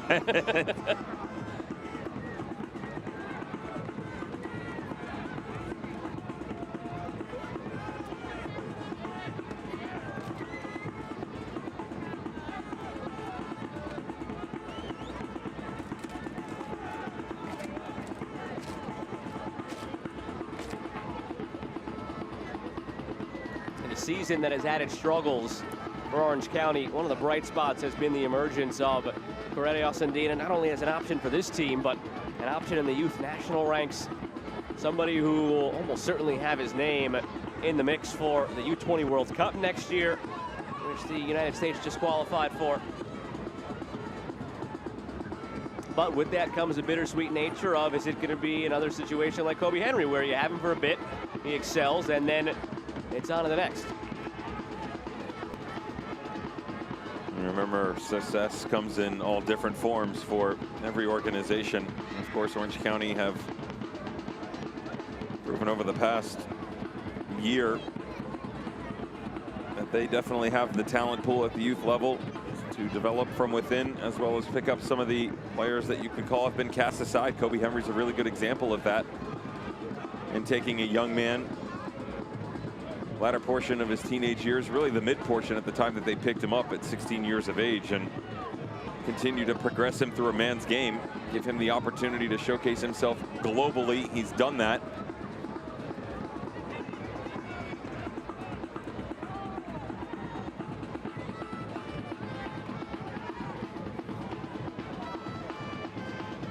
Another promising attack from Monterey Bay. Alpha Robinson.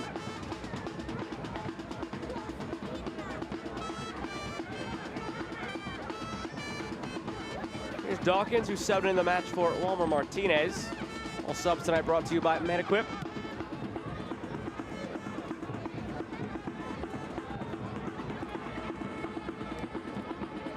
Nice little turn inside from Boone, who's got over to the right side now. Wrestled to the ground, but no foul call from Elvis Osmanovic. Now there is a foul call, and there's a yellow card to boot. Robbie Crawford into the book.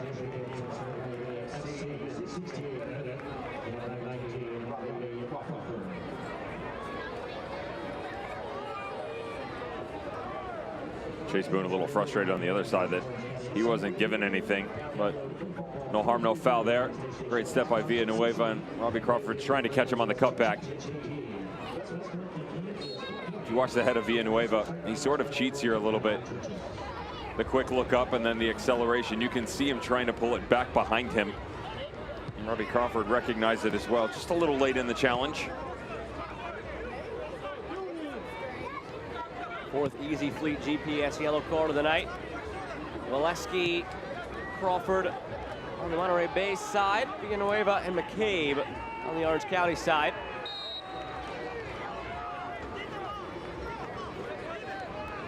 And if you support Orange County, go ahead and represent Orange County. A full range of new merchandise now available, and all 2022 merch includes the new star on the logo, so you can rep the USL champions. Visit OCSCshop.com. That's OCSCshop.com.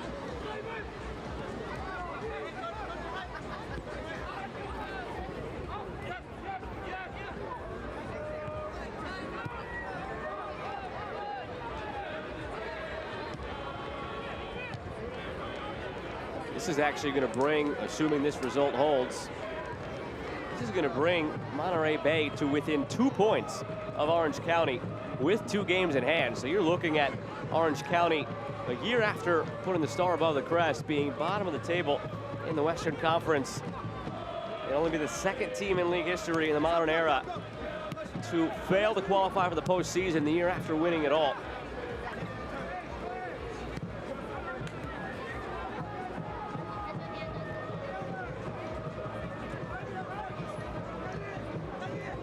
I don't mean to be piling on Orange County. It's just that kind of year in the Western Conference. Phoenix rising right down there with them. The Western Conference regular season champions last year. They're third from the bottom. Orange County second from the bottom. It's a different league. It's a league with parity. It's a league with a lot of depth, a lot of talent on any given day, any given team. And every coach, it seems like, that we've talked to ahead of matches throughout the season sort of echoes that, where they have sometimes unprompted gone out of their way to say, hey, look, it's not easy to do what we do this year, as Hoffman carves his way through, plays it for Olaski. Now Villanueva back for Olaski, looking for some space, and now given away. That's the big theme. It's a different league, it's a deep league, it's a talented league, and it's great for the fans. You get to watch something terrific on any given night. I would also say that there's a big difference of Louisville playing Red Bull and San Antonio playing Monterey Bay. We've actually seen that this year, right? Monterey Bay out with the lead in front of San Antonio FC. The fight, grit, talent pool, a little different than what you see in the Eastern Conference. And that's not knocking any of the teams, especially the ones moving towards the top. There's a different argument for the Charleston Battery and Red Bull compared to Phoenix, Orange County, Monterey Bay, regardless of form. Here's Olaski looking for Villanueva. Keeps it alive.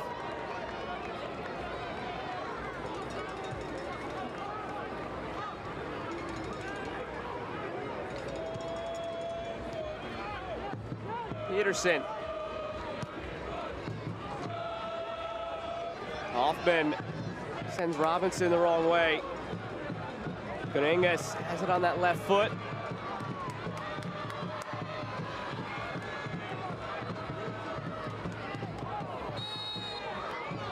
And the foul committed by Albi Skendi.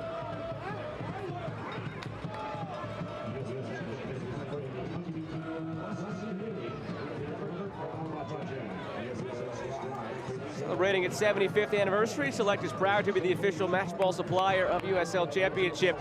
Choose what you play with at www.selectsportamerica.com. Select, League's Choice, Player's Choice.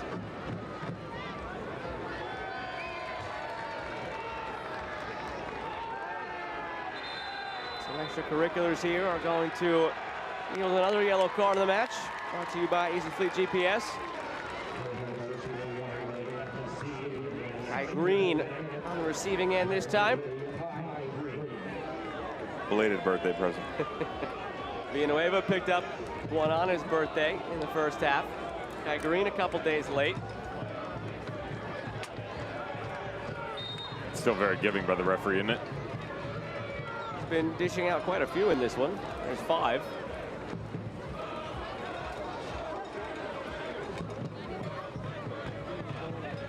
There's not many men who've been able to get the better of Olaski so far. 74 minutes in, the two center backs of Kai Green and Hugh Roberts have been able to do that. That's a great run.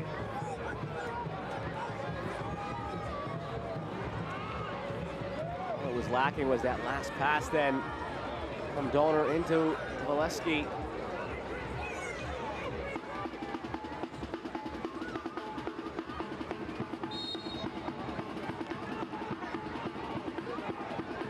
Still a long way to go for players to prove themselves for Monterey Bay as far as next year's roster is concerned, but Frank Yallop is comfortable addressing that. He knows it's year 1 of an expansion and that you're looking for players to step up. A couple of the players who have stepped up already on that back line laid in the front now. Siaha gets there ahead of Alcindina.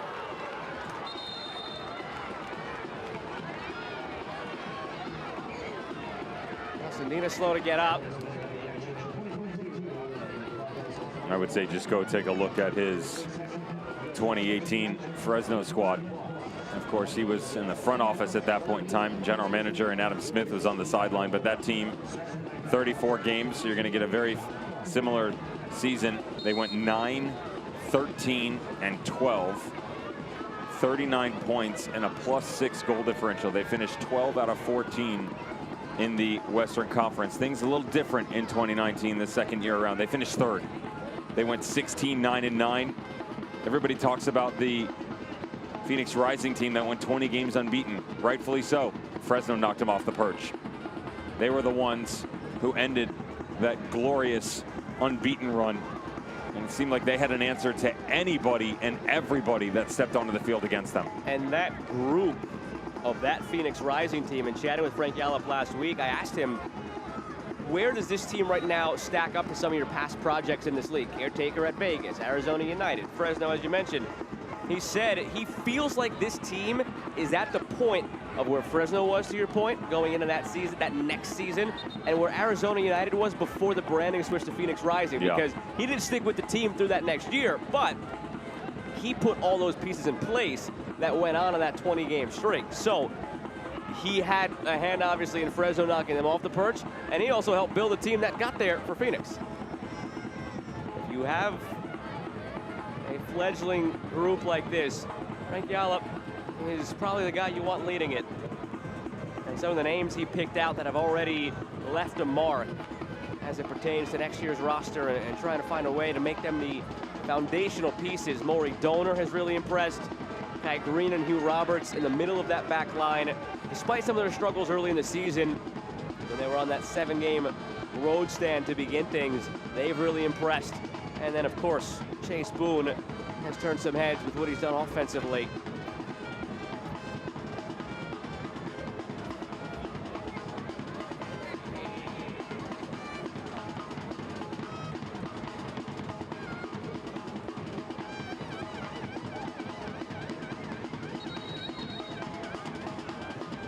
Osmanovic comes in for a chat with Ugo Okoli for the corner from Murphy. Backspin to the back post.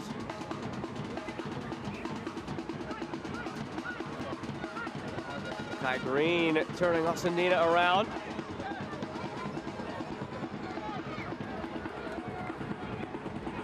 Kanengas lost it and then commits the foul. It's a heck of a recovery. Coming back through by Adrian Rebelart. Look at the lack of decision making by Mikko Kanengas. Plenty of room on the far side. Puts blinders on though. Just forgets about everything that's going on around him. Doesn't help funnel this thing forward. And not taking anything away from this Monterey Bay squad. It's just one more thing that has troubled Orange County over the course of the season. I admire Monterey Bay in the match tonight so far. Has it been the prettiest? Absolutely not, but they've stayed the course. They haven't veered away from anything they've been trying to do. Make sure you get James Murphy and Robbie Crawford on the ball. Can you find any sort of movement within the 9? Well, they got a goal at least in the 62nd minute. Center backs have done well for themselves. Really like Hugh Roberts and Kai Green. The opportunities they have given up have been half chances at best, all from the side.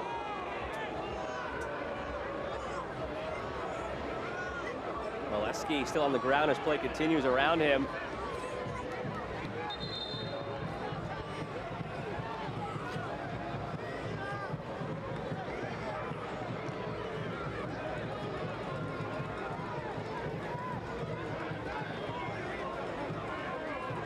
Shuttler all the way out to have a word himself with Osmanovic.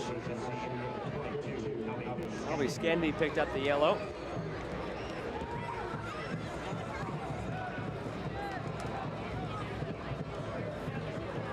Interesting little movement here by the referee. Watch Skendi as he drops off and then steps up into it. Bad touch. The follow through. I'm having trouble seeing that. I'm sorry. You pick up a yellow card there? He's just trying to clear the ball. Yeah, I'm with you. Valesky's high. They both are. Neither one of them are studs up. If anything, Valesky comes over the top a little bit. Almost a bit Pavlovian tonight with all the other yellows we've seen, but it's not red. It's not red. It's not red yet, but we have 6 yellows out there, so at this point it's almost like a bingo card. Valesky mishits it. It's the 80th minute here. The team is down 2-0, and you hear the excitement in the crowd every time the ball makes its way to Valesky. In a season where they've been struggling as Valesky goes back down now, they've unearthed something in Valesky. And you talked about it top of the broadcast. It's a bit of a project that they thought, and has paid dividends in a big way. And there's another one, Peterson.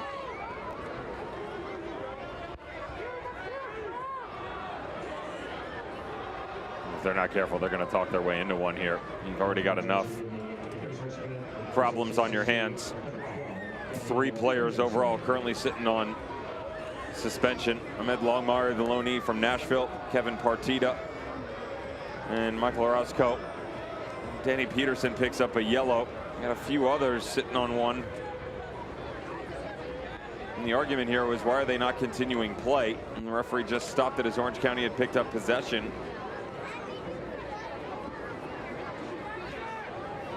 Possible injury by Valesky, who just signaled to the sideline he needs a substitution after the challenge against Albiskendi. And with all of those issues, they've still got to navigate this mess.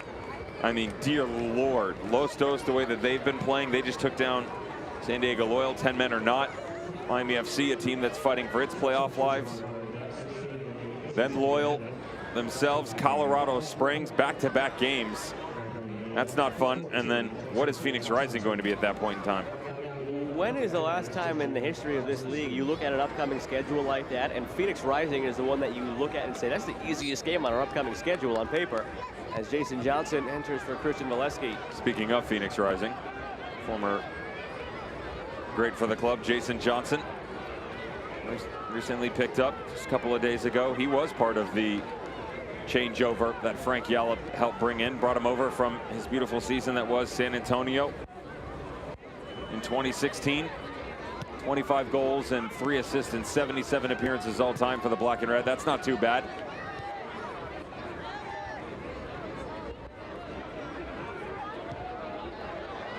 Just out of the reach of Valesky.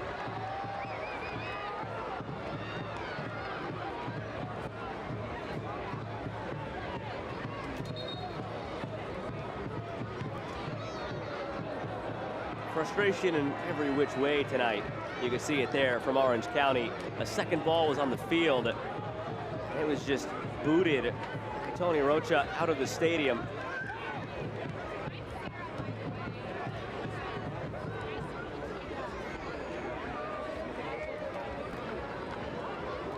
Villanueva.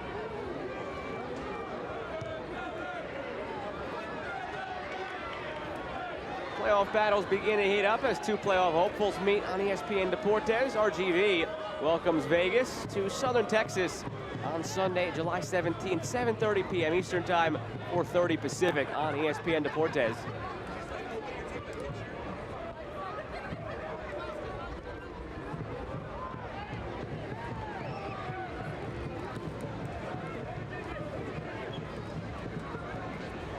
Orange County still with just 1 shot on target.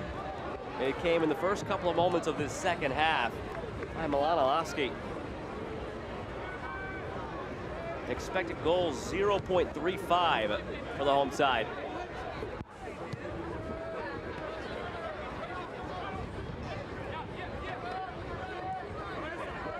All the space is locked down now for Monterey Bay. The structure overall much better here in the second half. I will say that some of the movement we saw from Orange County has changed. They're not overlapping as much down into the corners. They're trying to play a little bit more on the inside and play off of, you know, a checking down in of a Kubo Torres.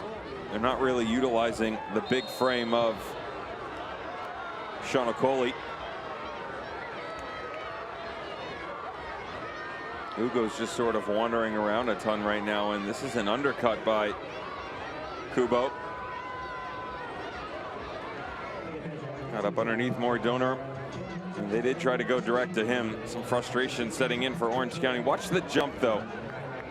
100%. Okay, just wanted to make sure. I couldn't tell from our camera angle. Just a little bit slow as to whether or not he actually jumped. straight up or into him. He does go directly vertical. Pretty gnarly of a challenge. I want to leave that alone. Do it.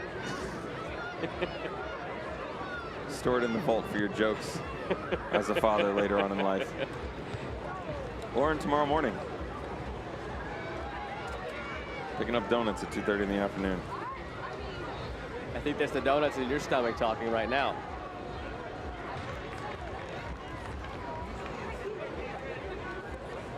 Los Dos have kind of had a minute 5 against San Diego. Okay. 2 for Judd, 2 for Dunbar, and now Salazar.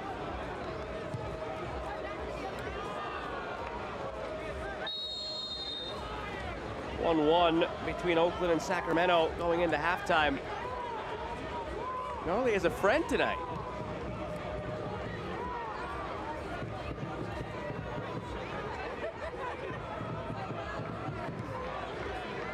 Two-for-one special in the suit.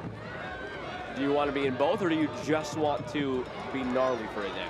Oh, I thought you would join me and you'd be the bear. Oh, all right. I'll take it.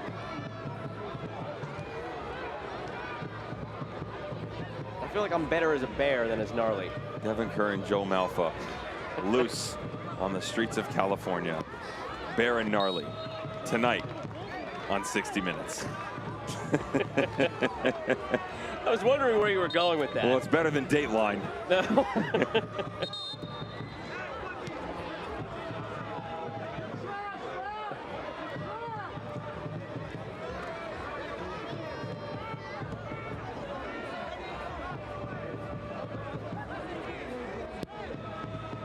Peterson.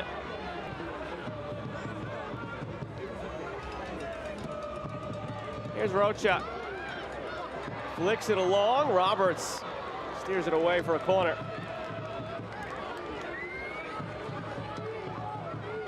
Another corner bakery corner kick for Orange County. Hoping to claw their way back into this one in the last few moments.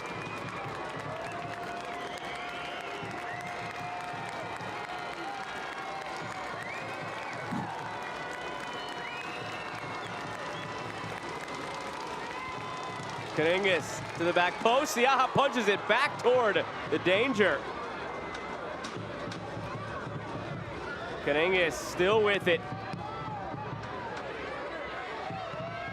Hoffman slapped away by the lanky 6'5" keeper.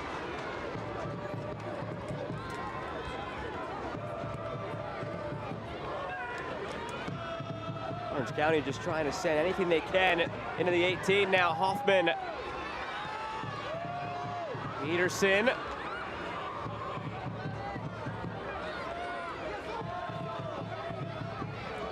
And that ends the danger.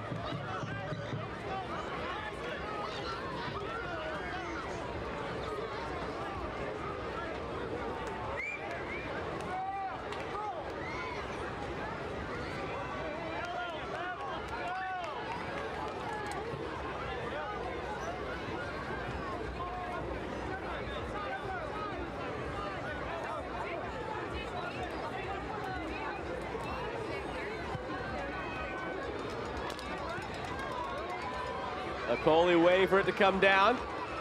90 seconds remaining of the 90 minutes. And barring a late drastic change, this is one that Orange County might want to forget about soon. And for Monterey Bay, it's matches like these that are building blocks for your future. The confidence to go on and say you've beaten Colorado Springs, you've beaten Louisville, you've beaten the reigning champions.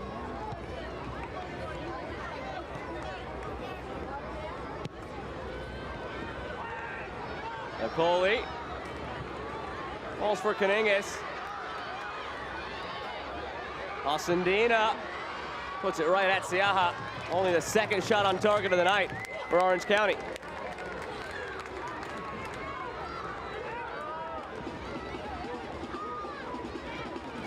Osundina took his try. Space opened up for him. Not a bad curling effort, but curled it right into the keeper.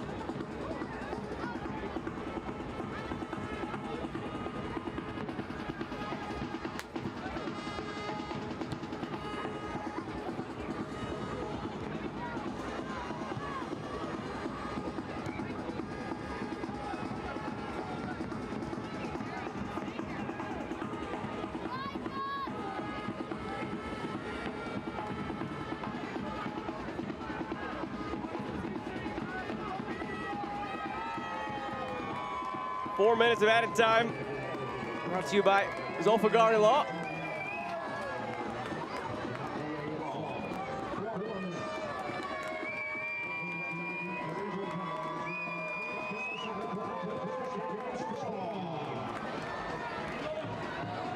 Hoffman unable to keep it in.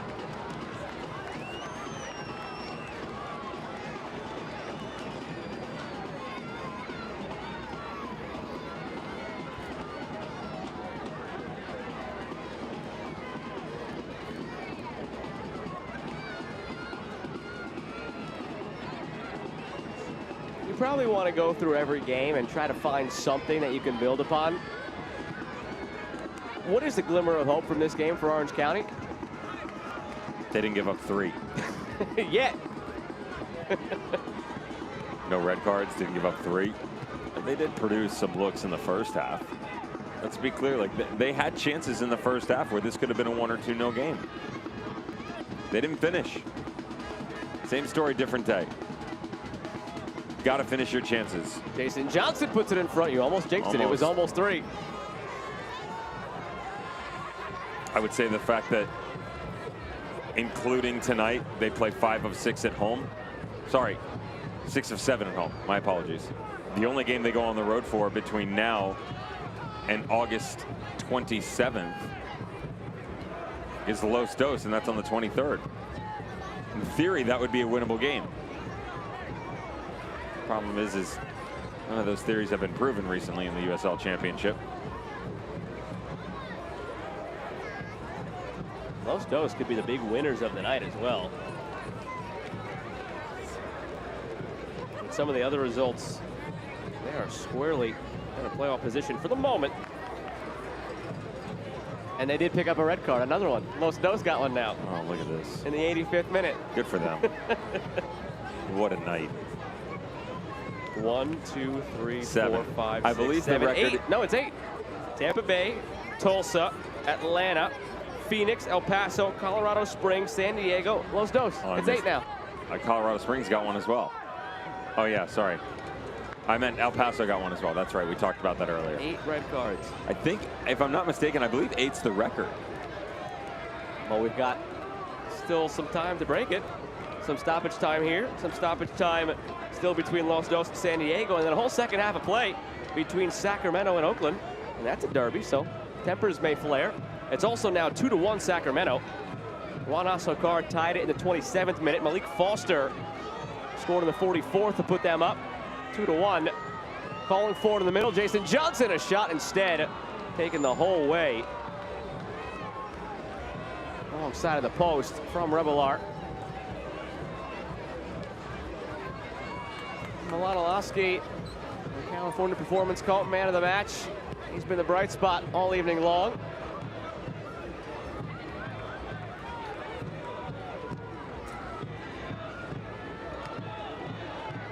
Now Coley puts it wide.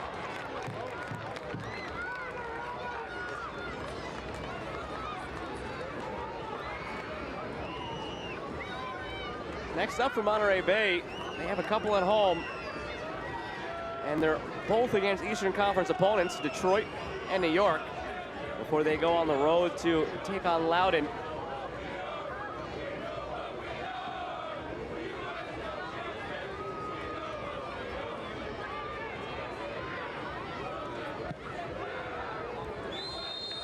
The whistle ends this one. Monterey Bay 2, Orange County nothing.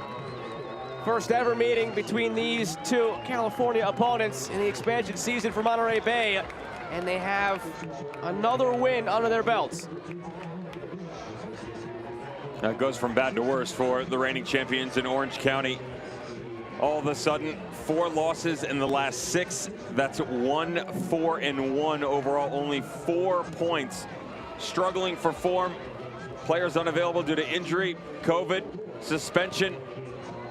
The list is long, but illustrious, and unfortunately headed in the wrong direction. Not the case for Monterey Bay. Winless in their last 5, only 1 point to their name. They stayed constant. Head down, 1 foot in front of the other. Let's find a way to get it done on the road. They certainly did that. They won the battles when it mattered most. Frank Yallop sits atop the argument against Orange County once again. And back to the drawing board for Orange County. I still can't believe this. Monterey Bay only 2 points behind with 2 games in hand. Unbelievable. And they're right on the heels of Phoenix Rising as well in the Western Conference. Your reigning regular season champions, your reigning champions down there near Monterey Bay, the expansion side, as they pick up all 3 points tonight with a 2-0 win. We wrap it up on the other side of this break from Championship Soccer Stadium.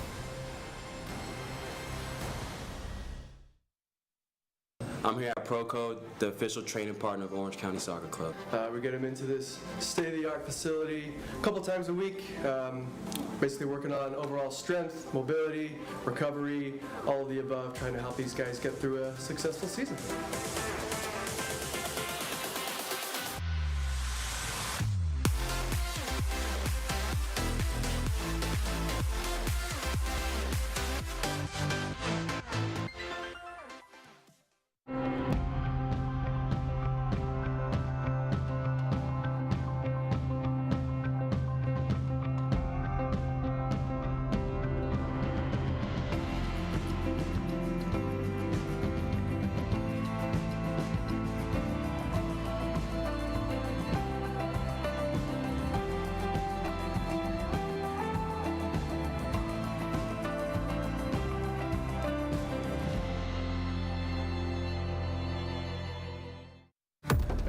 Run, header down and in! Rakowski got a piece. Asante turns. Rakowski gets up.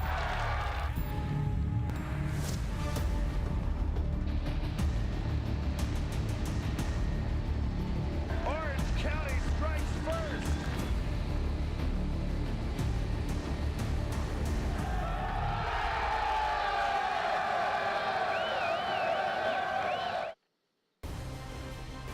Tonight's final score brought to you by Ballast Point. Monterey Bay 2, Orange County nothing in the first ever meeting between these two sides. Countyland Coalition lingering after the match, showing their support, but it was not their night as Orange County's woes continue. And this time, it's Monterey Bay who emerge victorious as we look at the full-time highlights brought to you by John's Incredible Pizza.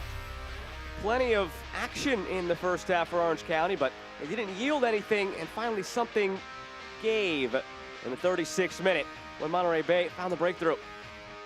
Still go back to the fact that goalkeeper should have done better here. Tries to cheat to the back post a little bit. Instead, should have stayed right at home because he had plenty of coverage. Look at all the orange jerseys over his left shoulder. You don't need to come back across. 3 separate players in front of you. You can add a 4th, which would make a 3v1 against Valesky, who was cutting inside the box. Instead, deflection, near post, 1-0. Back to work for the visitors. The one guy we talked to you about coming in, Chase Boone. He scores the goal, and he also has the conviction within his game to recognize the fact that it's strength in numbers. Slow it down, work through the middle of the field, expose the width was another key talking point. Beautiful ball whipped outside by James Murphy. Donor gets on the end of it, so does Christian Valesky. Second time in a Monterey Bay uniform, second of the night, 2-0. Would there be a response from the home squad? Almost. Almost doesn't count. Not in this climate. Not the way that they've been playing. Contact on the backside of things against the goalkeeper, who did very well for himself, I might add, in his USL Championship debut. Not just in a Monterey Bay uniform as he was with San Diego Loyal last year. Anthony Siaha stepped up and answered the call. And a well-deserved 3 points for Monterey Bay on the road. And now let's take a look at tonight's incredible play of the match, brought to you by John's Incredible Pizza. And it was that second goal of the night for Monterey Bay. Take us through it again. It's just really impressive overall in the attack because the speed of Chase Boone is everything that you try and get out in front of him. Like, that's one of his biggest attributes. And yet, he slows the game down. Defensively, the numbers are there. So you're trying to attack into the areas that have the least amount of restriction, and that is on the far side. You have to allow the run to develop. Valesky's got to reroute his run because he's already checked to the near side, spins back off, retimes it to the near post, grabs the second of the night. Salvi Law Group stats brought to you at the end of the match here. 2-0 for Monterey Bay. And at the end of the day, Orange County didn't really have anything that stuck out on the stats as a positive tonight. No, there was something for me that stuck out, and up until the last ball that he played, I thought it was very impressive. Villanueva, he was at one point in time 44 for 44 in his passing throughout the game. I understand it's not saying much for a defender. We did see some attacking prowess out of him. He ended 44 of 45. All of those plays coming forward, 98% passing accuracy coming off of back line, where he very much had to be a two-way player. Difficult to handle tonight, but still impressive. Take a look now at the save of the game brought to you by UHSM.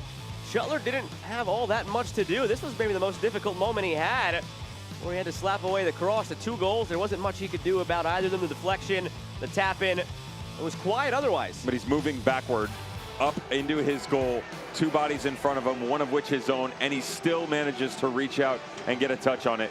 Great save by Colin Shuttler. That does it for us here tonight. The kids still having a good time. It was a gnarly carnival before, during, and after the match for the kids to enjoy the evening here at Championship Soccer Stadium. They had their fun, and Monterey Bay did as well, as they came into Irvine for the first time ever and leave with 3 points in the 2-0 win. For the crew that makes this possible, and my broadcast partner Devin Kerr, I'm Joe Malva saying good night from Irvine. Orange County continues to struggle, while Monterey Bay finds a win in the first ever meeting between these two clubs. Flip over and catch the second half of Sacramento and Oakland as the USL Championship action rolls on ESPN+. This copyrighted telecast of the United Soccer League Championship cannot be retransmitted, rebroadcast, or reproduced without the expressed written consent of the United Soccer League Championship.